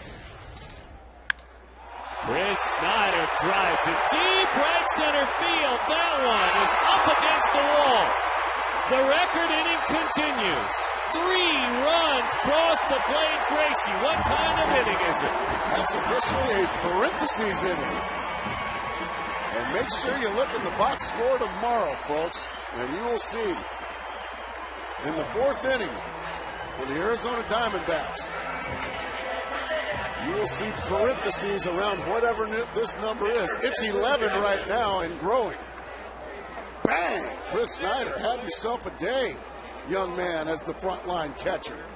5 RBIs for my partner likes to call him Snide Peas. One of the better nicknames. I'm glad you brought it back. That is. By the way, that is a record-setting 11 runs in the inning. A Diamondbacks team has never done that in its franchise history. Ever. 11 runs this inning. Over the top, Jackson. He has been part of the hit parade. A.J. Hinch and his offense having a huge day. Also last year, Darren, Edwin Jackson got the 4th worst run support in the American League. The 4th worst, which probably means he rarely got 13 through 4 innings with the Detroit Tigers. So I would imagine Edwin Jackson saying, Miguel Cabrera.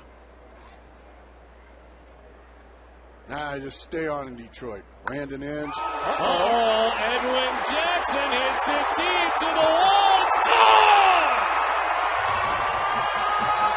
A 13-run inning as Jackson homers for the first time in the major leagues.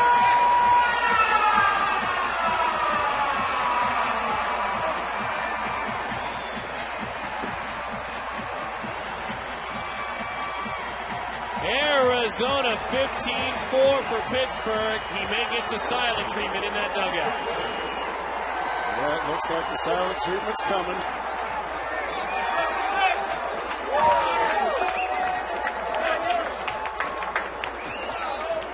That's just not right.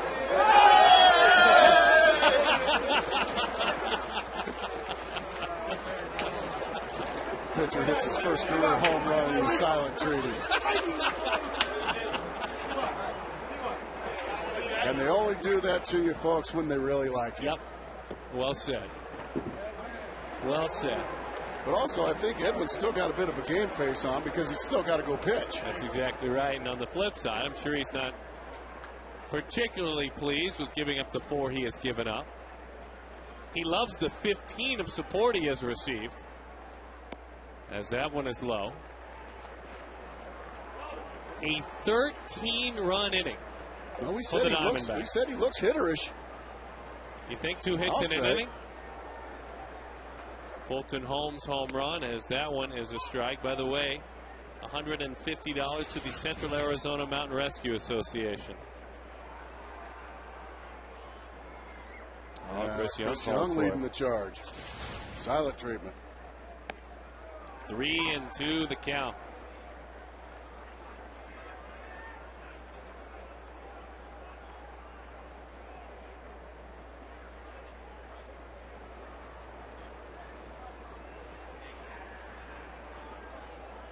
The 8 hits in the inning ties a record.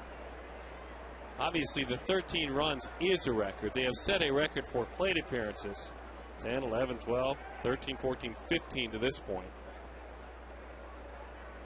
The 3 homers ties a record. Strike 3 inside corner. I think Eric Cooper said, okay, that's enough. I'm sure Connor's saying, hey, I know we scored 13, but my goodness.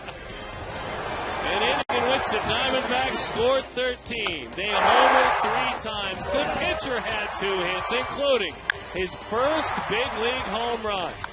They said the offense might be better this season.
I would imagine that Pirates pitching staff is looking to cool off at some point.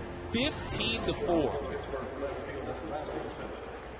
I'm told we are heading out to the pool for a broadcast, Gracie, on May 11th. Oh, you'll get to dive in the pool again this year, Darren. No, That's going to be I won't great. be diving in the pool this year. Oh, I that's have going to been be great. cleared Man, from you that. had one of the better belly flops I've ever seen last year. Splash way up in the air. That was great. I'm looking forward to you doing that again. Well, it is clearly this year, the way I have heard from a lot of our senior staff, our leaders, folks that lead the conference calls and the meetings. We got A.J. Hinch? No. AJ is not leading that. Our Quest high-speed pitch, high-speed internet. Ed went up to 98. Daniel in the showers at 92 top velocity as that one is away. No. I am off the pole. I have done my duty. I have taken the dive into the pool. I have ruined a nice shirt. Anybody, so it's going to be fun to watch. Well, that's not the deal. The 2-0 pitch goes right back to work. 2-1. You know what they say? Whenever your team gets you 13, it's nice to go out and throw strikes. That's exactly right. He can breathe easy a little bit. I mean, you still have to go out and you still have to execute your game plan and your pitches. But you've got a boatload of room. Look at that play. Wow! That boy can play some defense. Tell us why this is such a fabulous play, first baseman. Well, first and foremost, it's got some top spin on it, and it's what we call an in-between hop. He's got a range to his left, and he just makes that look easy. Now, with his weight going away from first base, he hit Edwin Jackson right in stride. Looked like Kurt Warner throwing that ball to Larry Fitzgerald for another Cardinal touchdown. Well, that was a pretty play on both ends. Edwin Jackson is one of those athletic pitchers, too, Darren. Oh, there's no doubt about that. Obviously, we've seen it offensively today, but he's run the bases well. He does that well. Covers first base. He's got good hands. If you bunt on him, he's like a cat. This time it's Mark Reynolds. Settles it back down. He was charging hard, realized he had some time, and he looked up and he saw Jones. Just to reset on that fourth inning, by the way, the 13 runs scored, the 16 plate appearances, both franchise records in the history of this Diamondbacks franchise. There's been some good offensive ball clubs. You played on them. Man. In their 13th season, they scored 13 runs in a single inning, tying the record with 8 hits. There's a fielder's choice, a handful of walks as well, and 3 home runs. Kudos. A parentheses inning for the D-backs. That one drilled to center field. Going back is Young. Still going back. He can't get there. And so Ryan Church has been on 3 times today. We put a good charge into that fastball. Edwin Jackson got a couple of quick outs and said, I'm going to jump ahead of Ryan Church. Well, Ryan Church, he wasn't napping. He was ready for the first pitch fastball, and he drilled it over the head of Chris Young in center field. The last time any team in baseball scored 13 or more runs in an inning, April of 2009, Cleveland scored 14 against the New York Yankees. I remember that. Any team in baseball. So you saw a rarity here, folks. I bet you Jack Howell, probably a pretty happy man right now, the hitting coach for the Diamondbacks. There are simple things that Jack discussed, and we've sat down with Jack. We'll share them throughout the first few weeks with his team this spring. Concepts that, you know, he will tell you, I didn't invent these concepts, but I reminded everyone as this is lifted into the seats. You know, a lot of times, Gracie, a hitter will walk back and they'll want to sit down and watch video and tweak their swing. Jack kept reminding hitters this spring, you know what, don't go that avenue right away. Let's decide, first of all, if you swung at a good pitch. If you swung at a bad pitch, it's not about your swing, it's about your pitch selection. It's about your pitch selection and about your patience. It's tough enough to hit strikes. Once you start chasing pitches out of the zone, well, you become an easy out.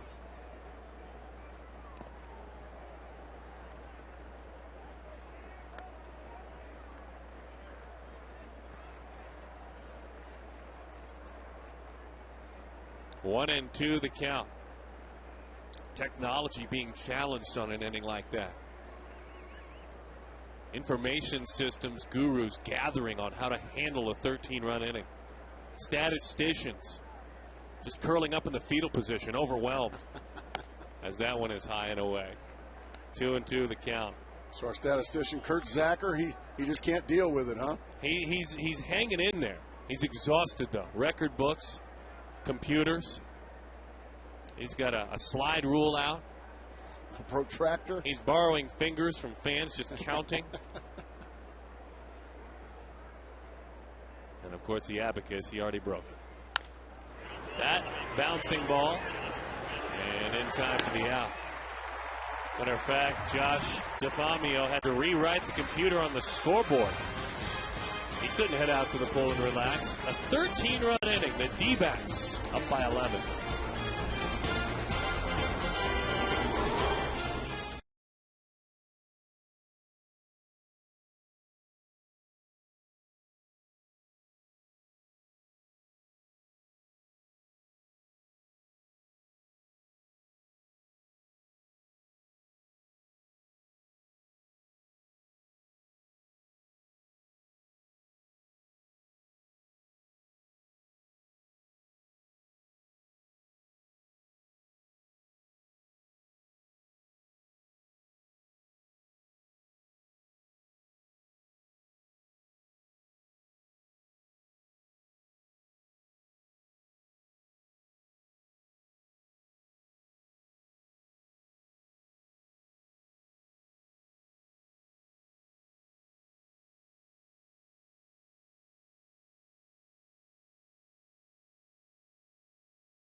Chase Field by going to the interactive kiosk near section 111 during Arizona Diamondbacks regular season home games.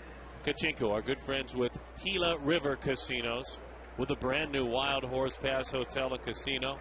What a great property that is. With buddy John Strauss running things over there. Needs to invite me more often. Although, I think he wants me to pay. 0-1 the count to Stephen Drew.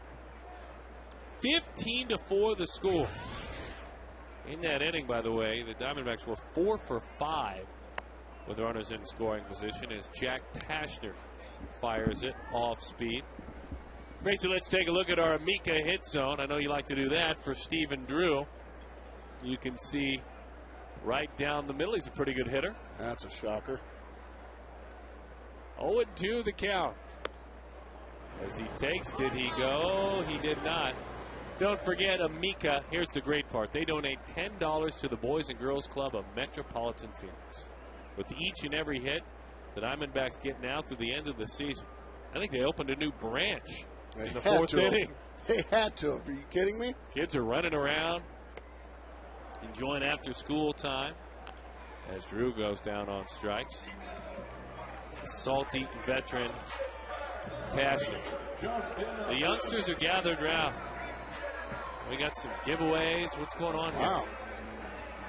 So, well, hey. Hello? Can we get... Send some up here.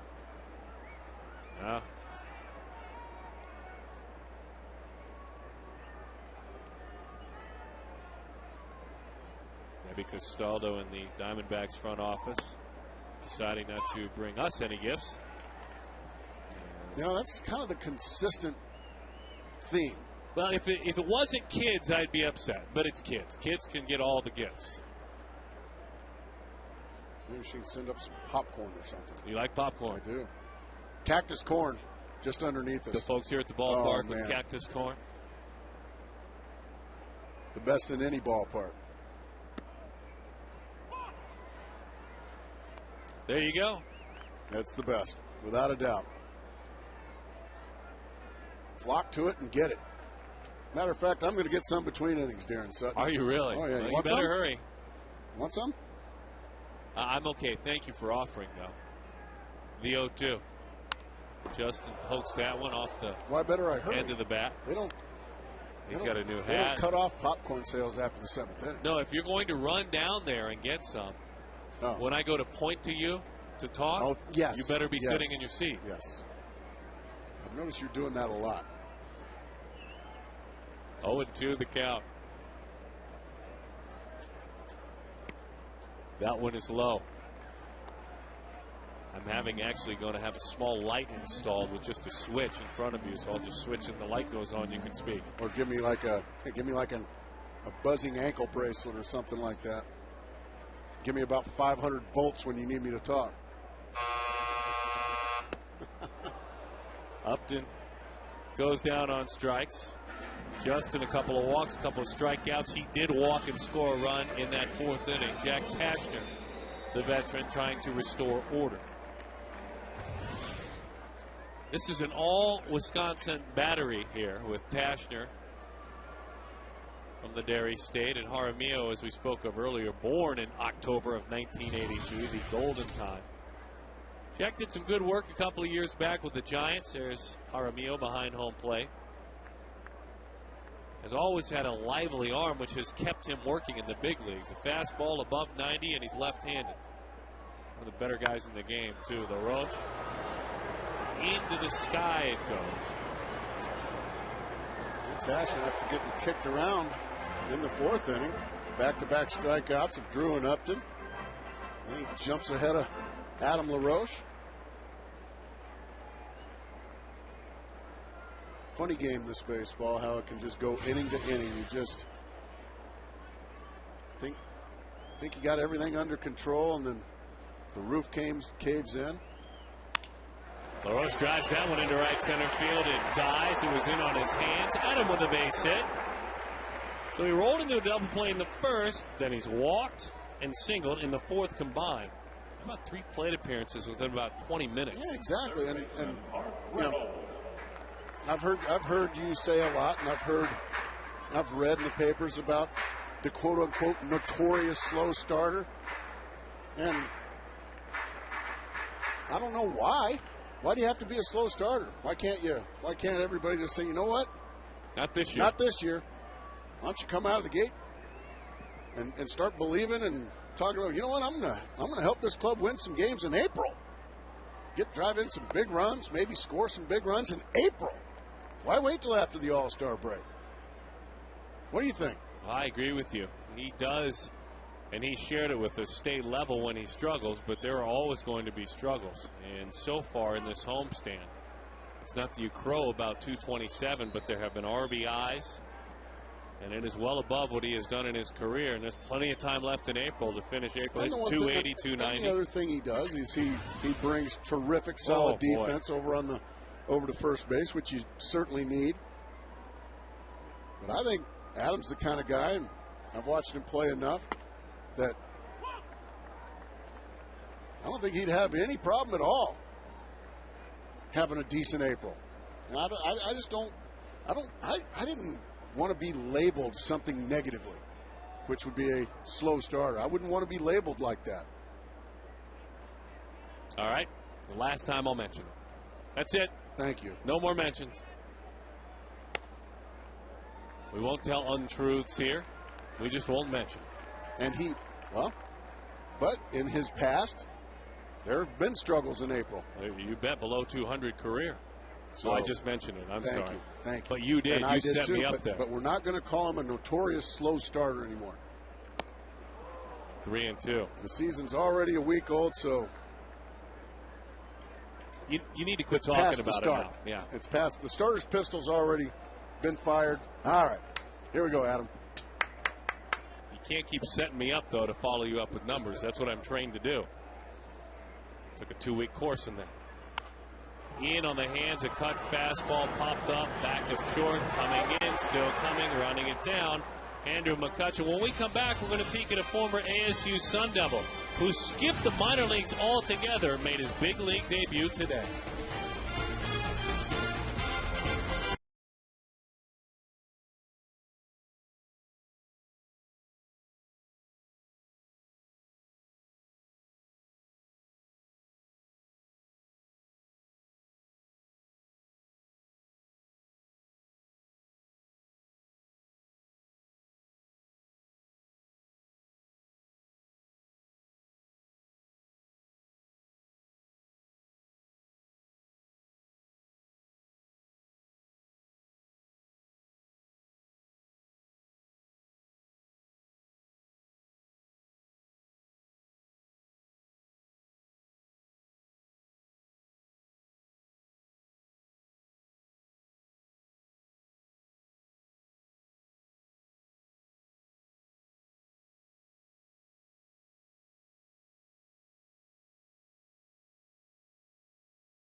Pitched in the fall league, skipped the minor leagues altogether. Making his major league debut, 6 2/3 innings, 4 hits, 1 run, 5 strikeouts. He was 2 for 2 at the plate as the Reds beat the Cubs by a score of 3-1. Congratulations to the excellent athlete, by the way. When they talk about him, they talk about what a great athlete he is. How about that story? Good for you, Mike Leake. What a good story. Hit hard. Jaramillo with a base hit against Edwin Jackson. I know you were disappointed. I saw a couple of highlights there. One of your favorite guys, Ramos Ramirez, making outs. Was he running hard when he hit it in the air? Well, of course not. Okay. Just thought I'd double check. There's a Sun Devil and Diamondback fan. Steven Strasburg made his minor league debut today. He went 5 innings in the national system, gave up 4 hits, 1 earned run, 4 overall, struck out 8 in 5 innings, and he doubled in a run. Yeah, you don't want him in the big leagues. Jack Tasker going to talk about the situation. All right, what do you want me to do? We're down 11. Is he asking if he needs to bunt? Yeah, let him hang, let's give up an out. Go ahead and bunt. Oh, you're swinging the bat, aren't you, Jack? This is what he's dreamed about, right? Yeah, go on up there and try to get you a base hit.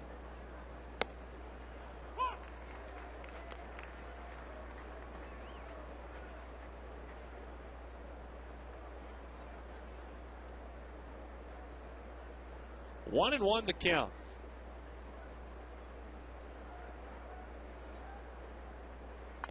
Bunt. Well, doesn't make much sense to me.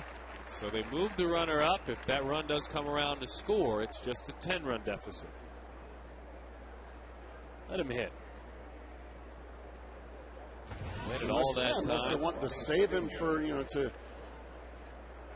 But aren't these guys supposed to be professional athletes? I mean, do you really have to save your pitcher? Like, okay, is he gonna get tired if he strikes out, or is he gonna get tired if he hits a ground ball to second? Well, you do need to protect the pitcher. I'm glad you mentioned that. They're the most important part of the game. As that one is popped down the line, long run, foul ball. Gives us a time to remind you, Fox Sports Arizona is proud to support the American Cancer Society Relay for Life. Raise awareness and money to help the fight against cancer. To find a Relay for Life event in your community, visit online relayforlife.org or call 800-227-2345.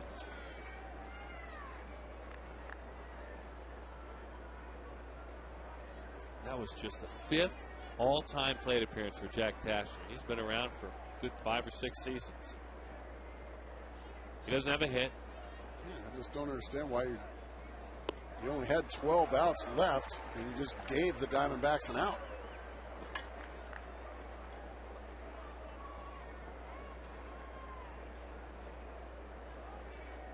Bobby Crosby has a bat. He is on deck.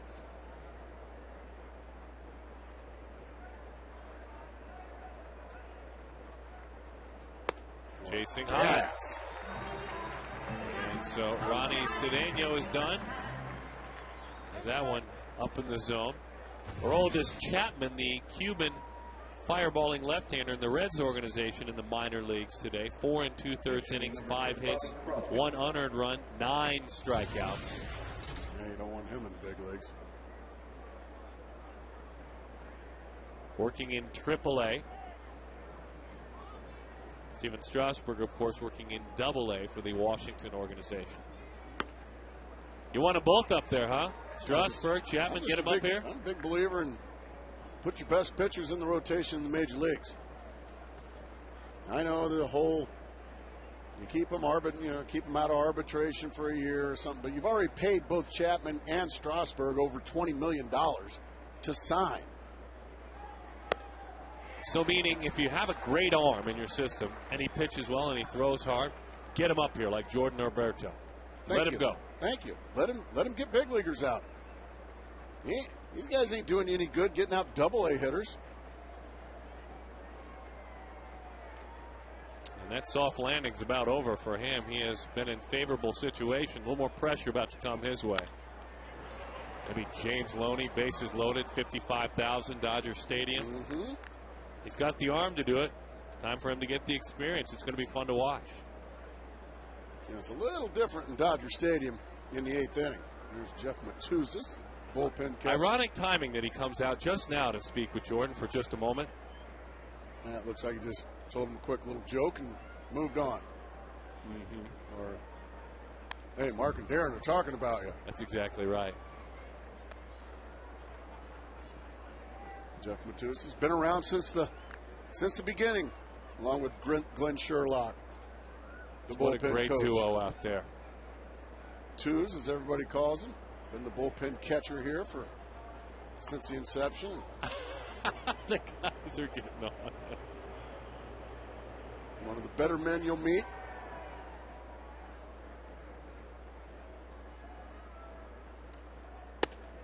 Yeah, it's rare when you find your bullpen catcher that is stronger than most big league players. When our plane has any problems, Twos just gets out and gives us a good shove and then just runs and hops on with us. And always with the shirt off so he can get tan. 1-2 the count. Oh my. Come back getting a couple of strikeouts there. Do it, Eddie.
A record-setting inning for the Arizona Diamondbacks as they cash in today and lead the visiting Pittsburgh Pirates, looking to win their second consecutive series.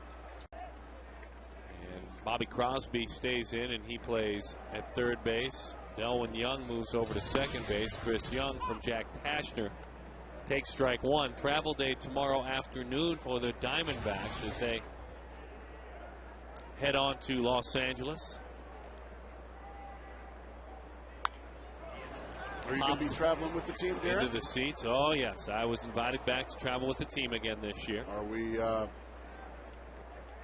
going to see your beautiful mother while we're in Southern California? I'm looking forward to the barbecue again this year.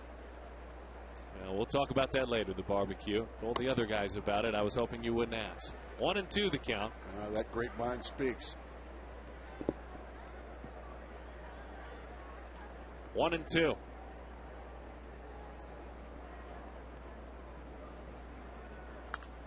Chris Young out front. It's a foul ball. Hey, don't forget, by the way, the Phoenix Suns on the air tonight. Things will be coming right into your home. Programming starts 5:30 on Fox Sports Arizona. And the Phoenix Suns against the Houston Rockets. Stay tuned for the post-game show after the game as well, produced by Jason Lewis. Swings right through the changeup, and down goes Chris Young. Lewis, of course, one of our producers who joins us. Our regular producer, his boss in the truck, is allowing us to call him. And of course, we never say that boss's name on the air. But that sun, Gracie, it's a beautiful day here. Roof's open. Warm sunshine, not hot sunshine, no. Warm sunshine. Just the way baseball's supposed to be played. Well, everyone wants it that way, correct? I know I do. Sitting in the sun? Yeah, look, you put a little sunscreen on. We saw that a moment ago. I want to sit in the sun, watch some baseball, and I want my best players here. That's what I want. Well, that goes back to our conversation earlier. 1-2 the count. So you don't support your best players being maybe in double or triple A. No.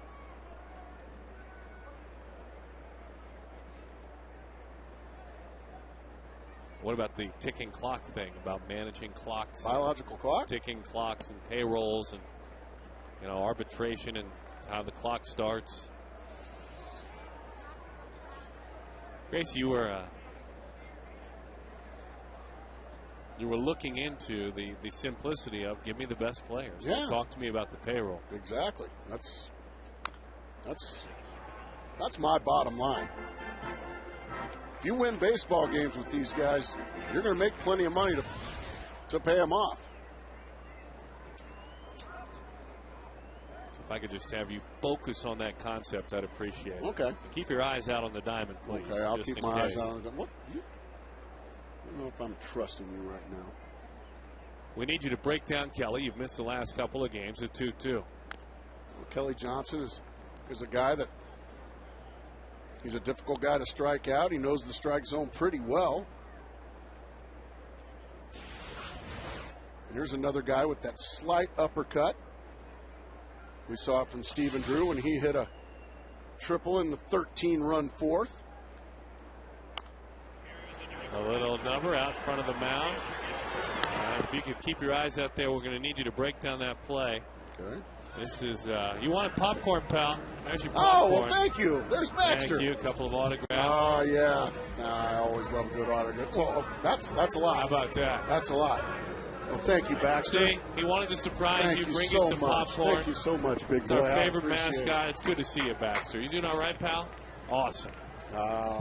Never a dull moment with Baxter. See, he's always coming by. Well, I saw him this morning in the parking lot, and you got me with that hand buzzer.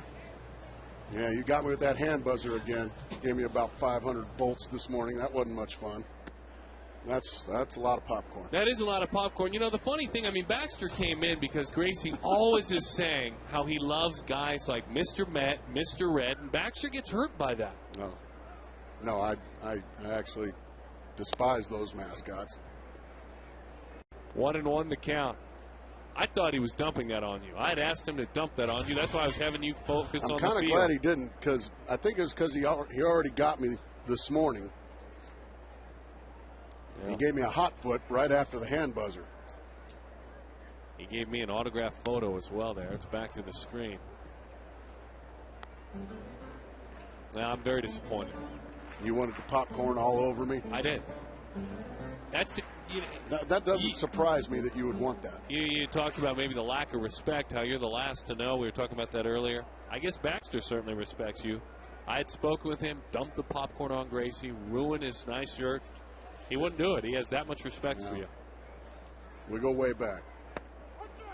He got the call and a high breaking ball. A 1-2-3 inning for Tashner. A visit from Baxter on a kid's Sunday. Nothing better than that.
Behind the Sandlot.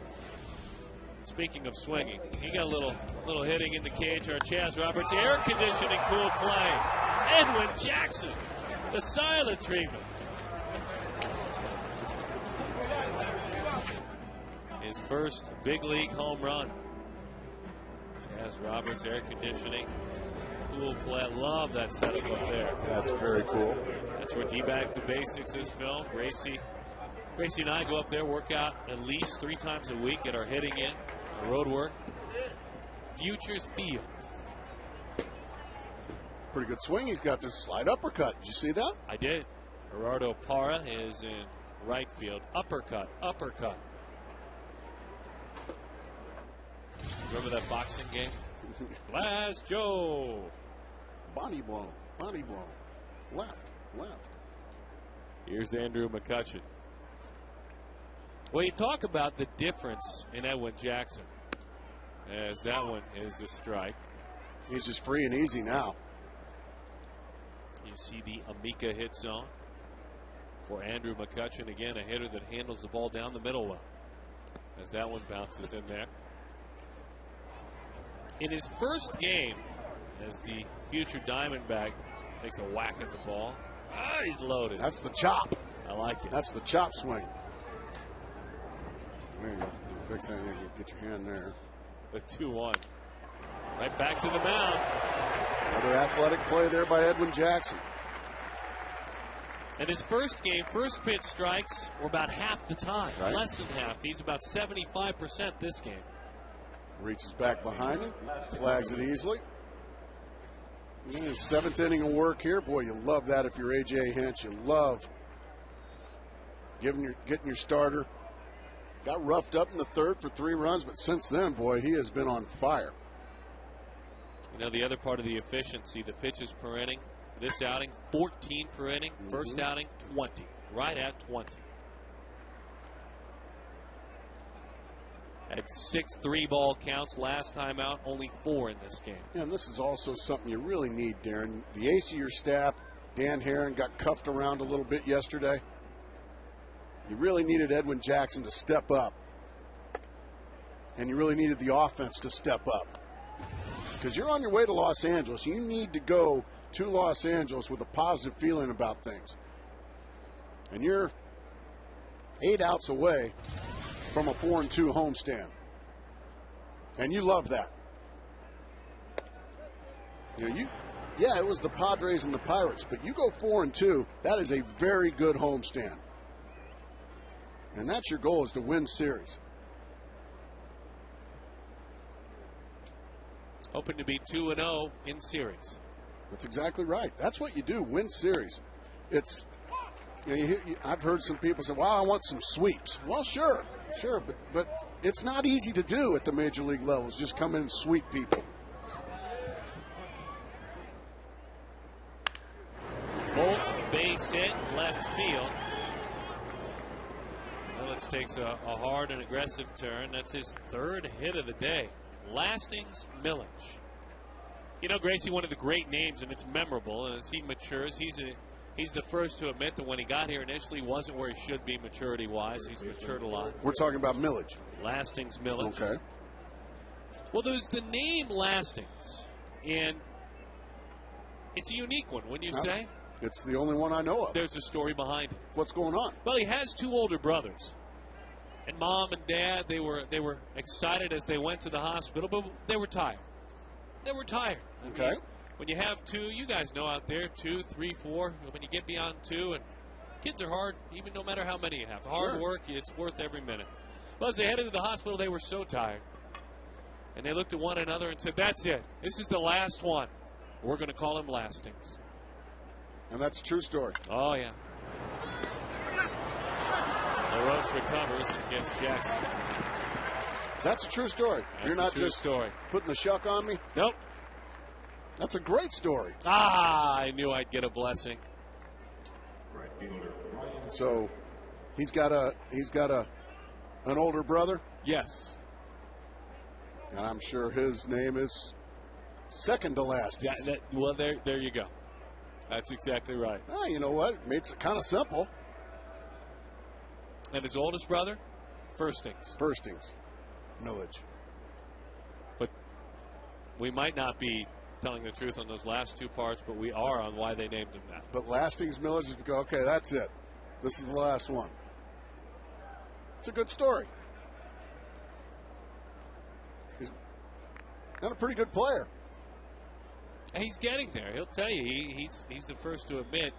John Russell says, my biggest surprise into spring training and coming out of it, the work he put in.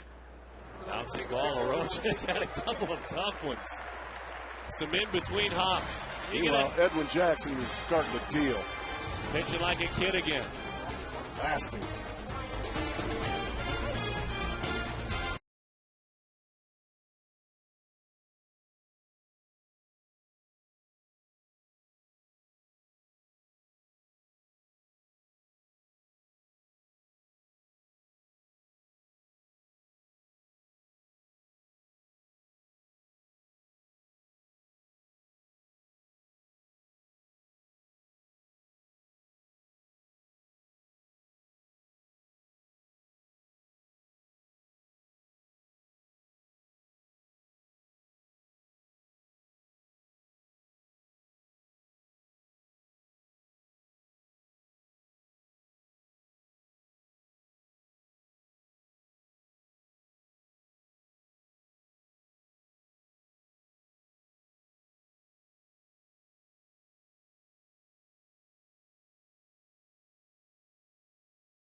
at Fox Sports Arizona. We like to recognize the good in sports, our good sport of the week. The U.S. women's under-17 team defeated Haiti in a qualifying match for the women's championships in Costa Rica. And when the final whistle blew, Haitian goalkeeper Alexander Kobe was so overwhelmed, crying, obviously, with all that's gone on in her native country of Haiti and the earthquake that happened there. And the U.S. team embraced her and showing their passion for the Haitian team in their country and all that they have been to. If you have a good sports story, tell us at Fox Sports Arizona at foxsports.net. And Jody Jackson with you outside the Diamondbacks dugout. We have some Coyotes news. Of course, we have baseball now, Suns basketball later, and then later in the week, the Phoenix Coyotes will open the first round of the playoffs at home, and we've known that for a while, but the question is, who would they play? Well, the Detroit Red Wings today defeated the Chicago Blackhawks, and that means that it will be a 4-5 matchup between the Coyotes and the Red Wings starting at home this week, and it will be Wednesday or Thursday. We do know that much, and so Darren, Mark, the Coyotes, and talking to the guys, Shane Doan in particular, they don't fear anyone in this Western Conference. They were 2-2 this year against the Red Wings, and a couple of those games in overtime, 2 wins in OT by the Coyotes. The other game was a 1-goal game. And yes, the Red Wings are healthy now. They're playing well, but these Coyotes in that dressing room, they have a great belief in what they're doing right now. Great goaltending and playing really well. So it's going to be a terrific matchup between these two teams. Well, they shouldn't fear anyone. I was going to say, in order to be the best, you've got to beat the best. Am I right? Absolutely. So you're going to have to play somebody eventually. So Shane Doan and all my other Coyote friends, man, good luck, and go whip up on some Red Wings. Well, it's going to make for one whale of an opening series. You want to talk about atmosphere. It was going to be anyway, as Augie Ojeda against Evan Meek puts it on the ground. Meek is there covering and in time for the out. So Augie is erased. Meek, 41 appearances last year, a solid 3.45 ERA. That Dodgers series gets started on opening day. And how about a young man that grows up in Southern California, went to La Quinta High School, grew up in the Huntington Beach area when you talk about Ian Kennedy. Here's another guy that grew up in Southern Cal, and Connor Jackson. He's never pitched at Dodger Stadium. Pitched at USC, pitched very well, and he will be pitching for the Diamondbacks against the Dodgers in their home opener. It's going to be a lot of fun to call and be a part of. That one is in, 2-0 the count. And he faces Clayton Kershaw, talented young lefty. That's a tall order. A couple of young, talented pitchers going to be going at it. And then it gets better. You have Rodrigo Lopez pitching in the ballpark that made Fernando Valenzuela and baseball and young Mexicans all over the country fall in love with the game. That's why he did. He pitches in Dodger Stadium. That was his idol. And he'll be up in the Spanish broadcast booth calling his game. So a lot of storylines. Then you just have a great pitcher going in Dan Herron. Cy Young candidate, but Rodrigo was impressive the other night, wasn't he? He's been impressive all spring, made the ball club. I think a lot of people didn't expect him to make the ball club, but he earned his way on. Boy, was he rock solid the other night here. I think we need to talk to him on the post-game show on Monday. You good with that? I'm or Tuesday, I should say. I'm in. I'll talk to him about it. We'll talk on Tuesday. We'll have a conversation with him. He will join us, Gracie and I, hosting the post-game show on the road this year. And you will hear and get to know every one of these Diamondbacks and every solid player in the other dugout that will help teach us about the game as well. You're in Tuesday? I'm in. Interview? Absolutely. All right. With Rodrigo. You think Fernando would join us maybe? Give us a little perspective? Well, sure. I can ask. Will you do that? You have a little bit more pull than I do. I can ask Fernando. He got me out a lot. Did he now? Sure he did. He got a lot of people out a lot. 2-0 the count. Stephen Drew. Line drive, base hit the other way. That was pretty, wasn't it? Yes, it was.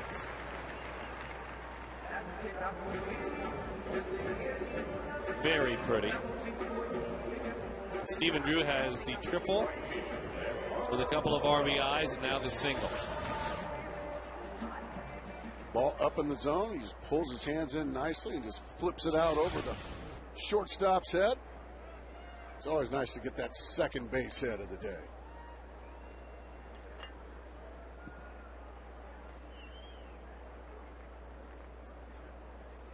Love to see him when he goes the other way. Para, yikes, look out, right back through the box. Meek went down, though I think he's okay. I don't think since it jammed him, it was hit initially. I think he reacted to the thought of being hit by a screamer, and I think he jammed it a little bit. Yeah, I think Para hits a changeup, if you will. It wasn't coming at him as quickly as he thought. Fortunately, he got that kisser right out of there. He didn't get hit, so he's fine. And a base hit for Gerardo Para.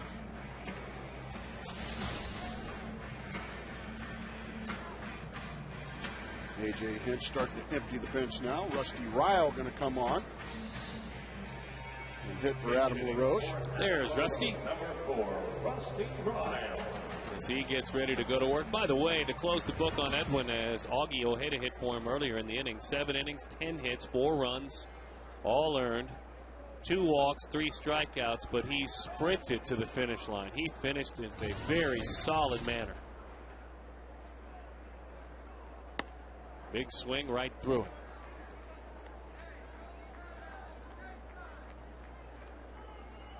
See what he did last season. Showed big power last year as well to Rusty Ryle. This year, 1 for 2 with the walk. That pitch runs away.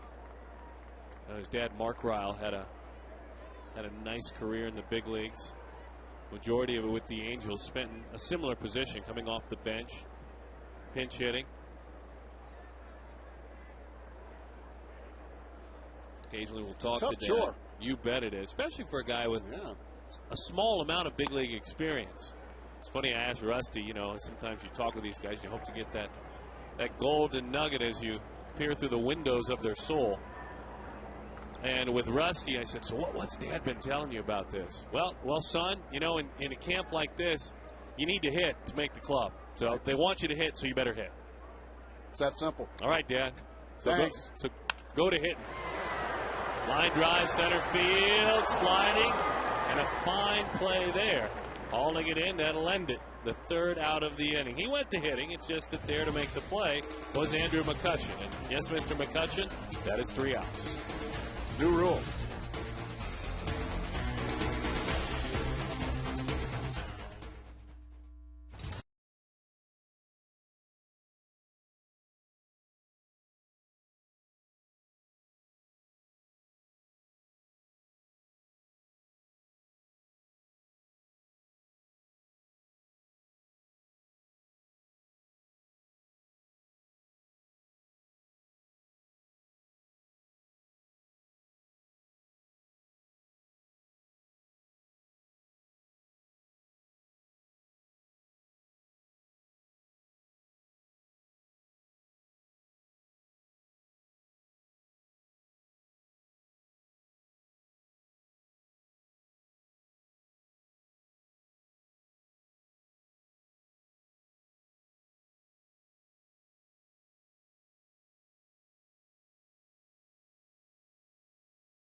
Southwest Airlines. Visit southwest.com. Grab your bag. It is on by Fort McDowell Casino. Welcome home to Fort McDowell. Glad to have you back amongst the cluster of buildings on a beautiful day in Phoenix, Arizona. Chase Field is standing proud and tall as the home to the Diamondbacks. Aaron Heilman takes the ball and goes to work. The veteran right-hander. As that one sails right down the middle, has a new battery mate. Rusty Ryle is at first base as well. John Hester up from AAA to replace Miguel Montero on the roster. If you're just joining us, Miguel Montero with a torn meniscus in his knee will undergo what they hope is a minor procedure at this point, but they will investigate while they're in there. Yeah, while you're in there, if there's anything else that needs to be cleaned up, you might as well get it done. So we could be talking about weeks. We could be talking about months. We will see. That's what Aaron Heilman did last year when pitching for the Chicago Cubs.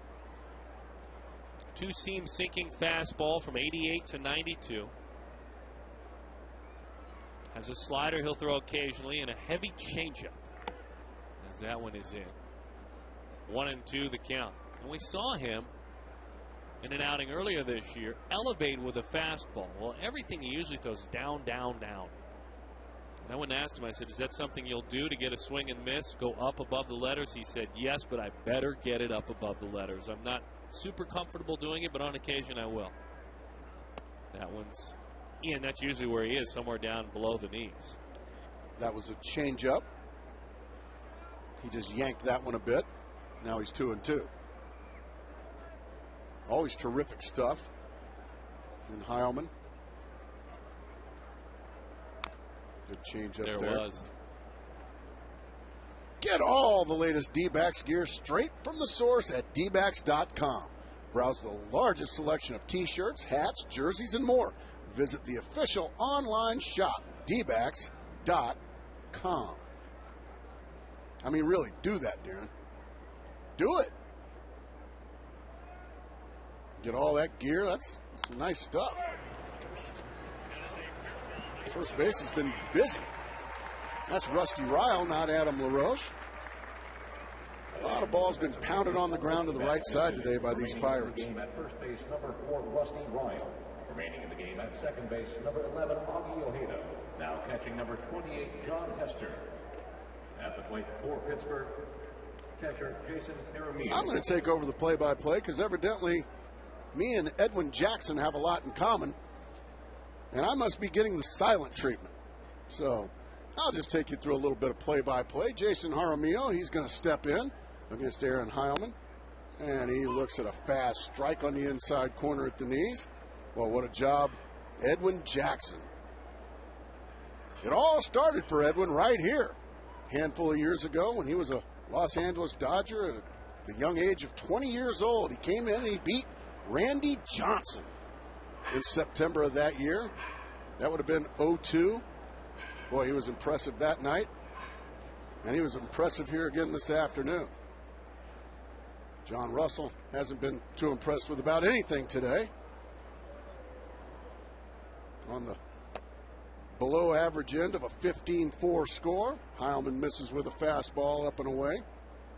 1-2 the count. Wow. And that's about enough of that. Darren, can you please stop giving me the silent treatment? Just disgusted that you read a promo. Disgusted. That's what it was. Disgusted. Okay. I wasn't speaking with you. Okay, it's all making sense now. Our fan poll about the road trip, if you've texted us, 4 or more. So they say the wins will continue.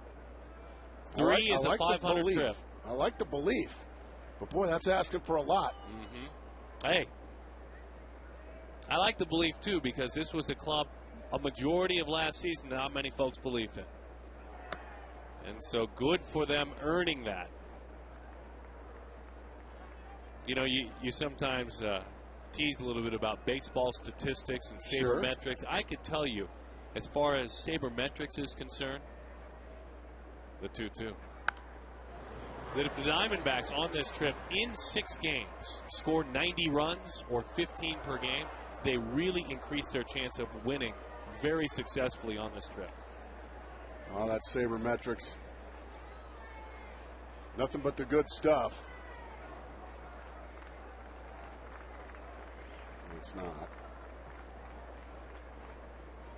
15 runs or more you think will enhance their chances? Yeah. I've learned that over my years of studies. The 2-2. Out front, boy, on a change-up. That's really the swing you're hoping to get right there, isn't it? Just a beautiful pitch there.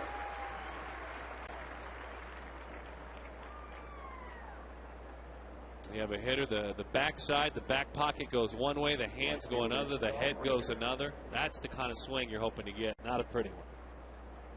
So Jaramillo is erased. Here's John Rayner.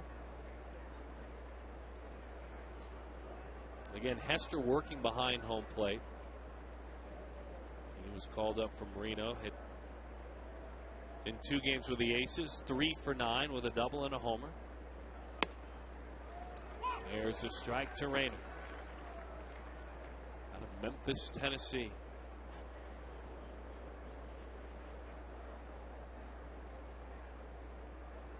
Interesting. It's funny how the ball bounces. The Diamondbacks about hit the Pirates by 2 hits. But a lot of walks really did in this Pirate pitching staff. And most of the damage, 8 of those 12 hits, Darren, that the Diamondbacks have had all came in 1 inning. And that was the parentheses inning, the 4th. 13 runs came across. Pretty amazing.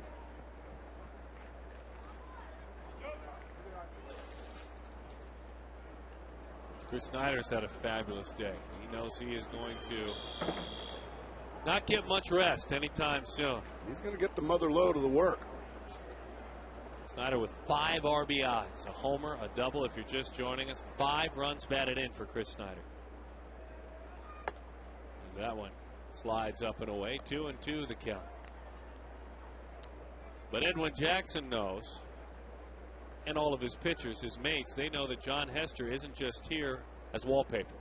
He's going to play now. He's going to have to get some looks, certainly. Yeah, change-up flutter in there. You never want to be wallpaper. No.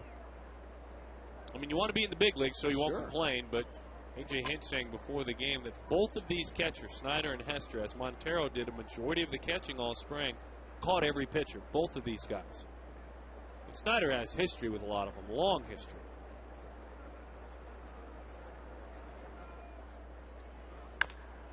Bouncing ball out to Steven. He's got a decision to make, how to play it. He played it nicely.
To have you with us. The story is the 4th inning.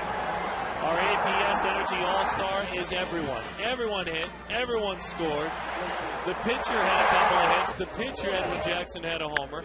It was a franchise record, 13 runs. A record-setting inning for the Arizona Diamondbacks. That is our APS Energy All-Star. For those of us that may be talking to you for the first time today, we're glad to have you with us. And it's a good day for the Diamondbacks. Oh, by the way, as we tiptoe around the obvious as Mark Reynolds puts it on the ground. We congratulate Arizona State University alum Phil Mickelson on his victory at the Masters. We now call him a 2-time winner of the Masters. Congratulations. Certainly to Phil and all of us who know him. A good man, good things happen to a guy that's had some tough breaks in his life the last year or so. Wife diagnosed with breast cancer, as well as his mother. So that's great stuff, and it might be 3 Masters. I am mistaken. That's rare. 1 is rare, let alone 3. Exactly. As that one is low. So congratulations. Proud day, a very proud day for Arizona sports. That 4th inning, we talk about all the records in that inning. Young was part of it. The runs, the plate appearances. There were 3 homers that tied a franchise record. It was a lot of fun. 8 hits as well.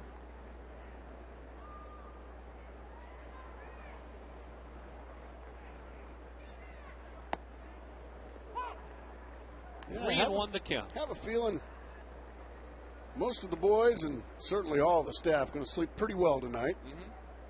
Enjoy an off day tomorrow, travel day, and get ready for those Dodgers. It's always a fun series playing in Los Angeles. Mannywood. Looking forward to getting back to Mannywood. I know you'll have your dreadlock hat on.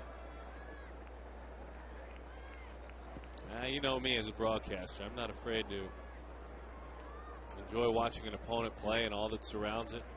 Hot shot right to short. Cedeno is there. 2 outs. But not excited about Mannywood.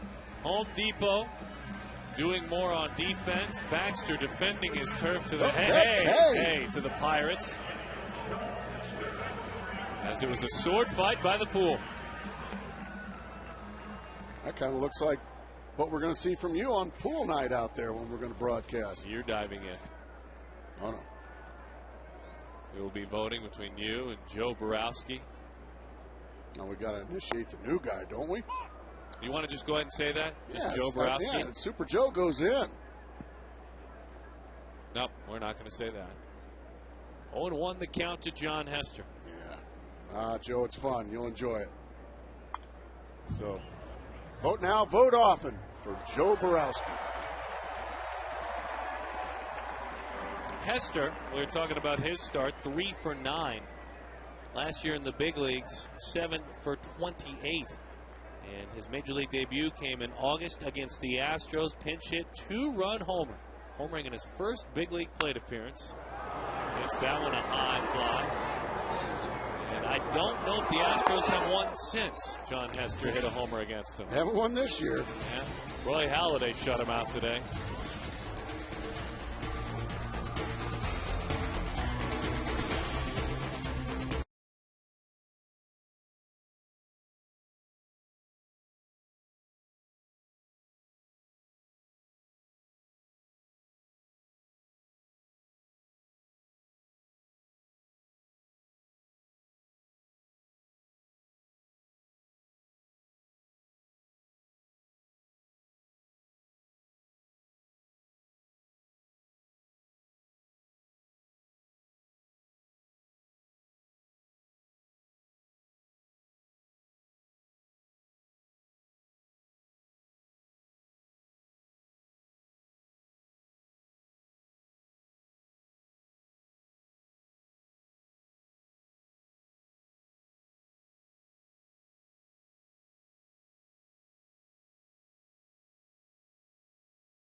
Poole, first Diamondback to do it.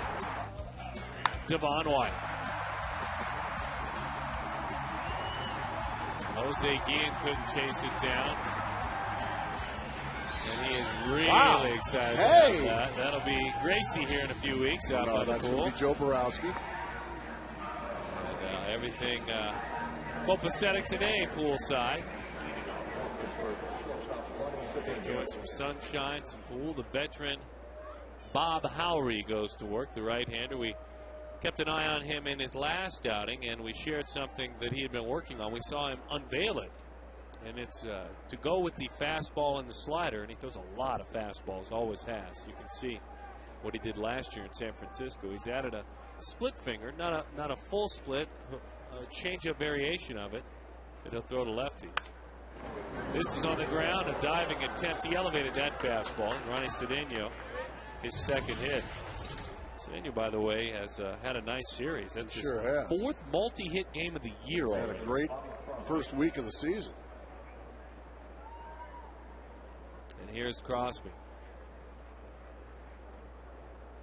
But with regard to that pitch, that third pitch that he is adding, I don't know how much we'll see it against right-handed hitters, which he likes to use against lefties. Fastballs from 88 to 92 as that one sails high at 91.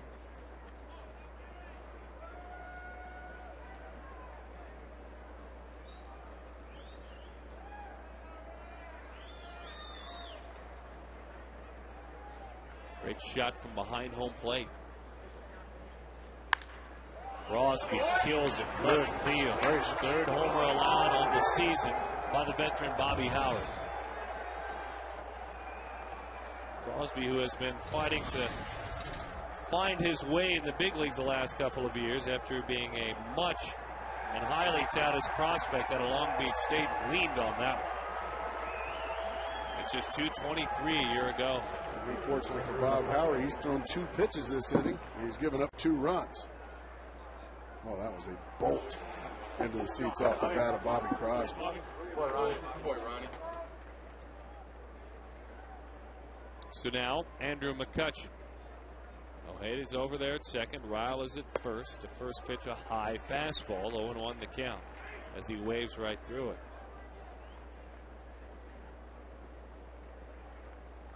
Pirates go to San Francisco. Diamondbacks head to Los Angeles. Diamondbacks off tomorrow. Pirates play tomorrow against the Giants. That one is up and in. I guess it's raining up in San Francisco. Well, that it is. Atlanta is visiting. Hope it's not raining in Los Angeles. That's where we're going. Oh, no. It never rains in Southern California. So they sing. Except for this past winter when it rained all the time and they sent it all here as well. Boy, did we ever get a lot of rain and snow. That's all right. We needed it. 1-2 the count to the youngster out of Fort Meade, Florida. McCutchen chops it and it's a foul ball.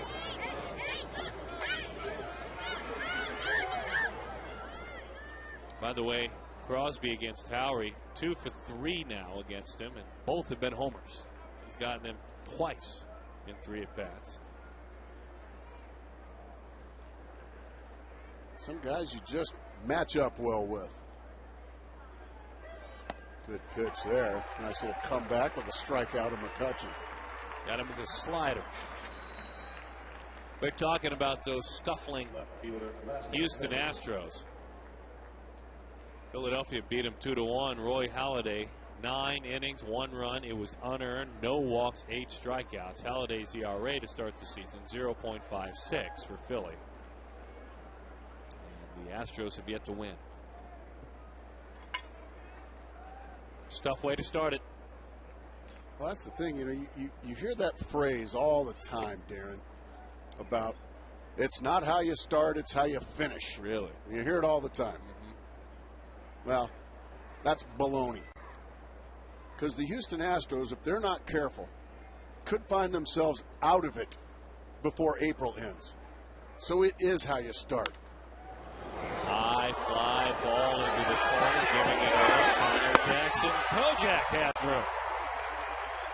That's one of my favorite nicknames, and he did a nice job of knowing where he was in the ballpark. Knew he had plenty of room. That ball was off the end of the bat of Lasting's Millage. He's the last one. Made a nice play. We're having a pitching change. All right, then. We'll step aside. Well, AJ, what's going on? AJ?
Kind of in the spirit of Uptown, we have maybe Youngstown in center, Jacksonville in left. I like that.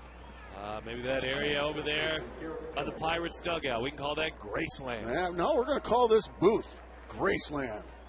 Oh, Booth, what about me? Wait a minute. Well, that's my point. I don't like that. What about you? Jed Qualls is on. Anyway. What's going on with this, Darren? Well, he has not worked in this series with an off day tomorrow. I would imagine the skipper will say, get him a batter of work, get him up, get him in. Otherwise, I'm not sure. Huh. He worked a couple of games against the Padres. Bouncing ball. We'll be able to ask him in a moment. And he gets a save. Well, no save. Okay, I'm sorry. It's a 9-run game. But the Diamondbacks get a series win, and that is a good thing. Handshakes all around. A series win that should have been. The Diamondbacks have a 13-run inning. The last team in big league baseball to score 13 or more. April of last year, Cleveland did it. And so the Diamondbacks open their season 4-2.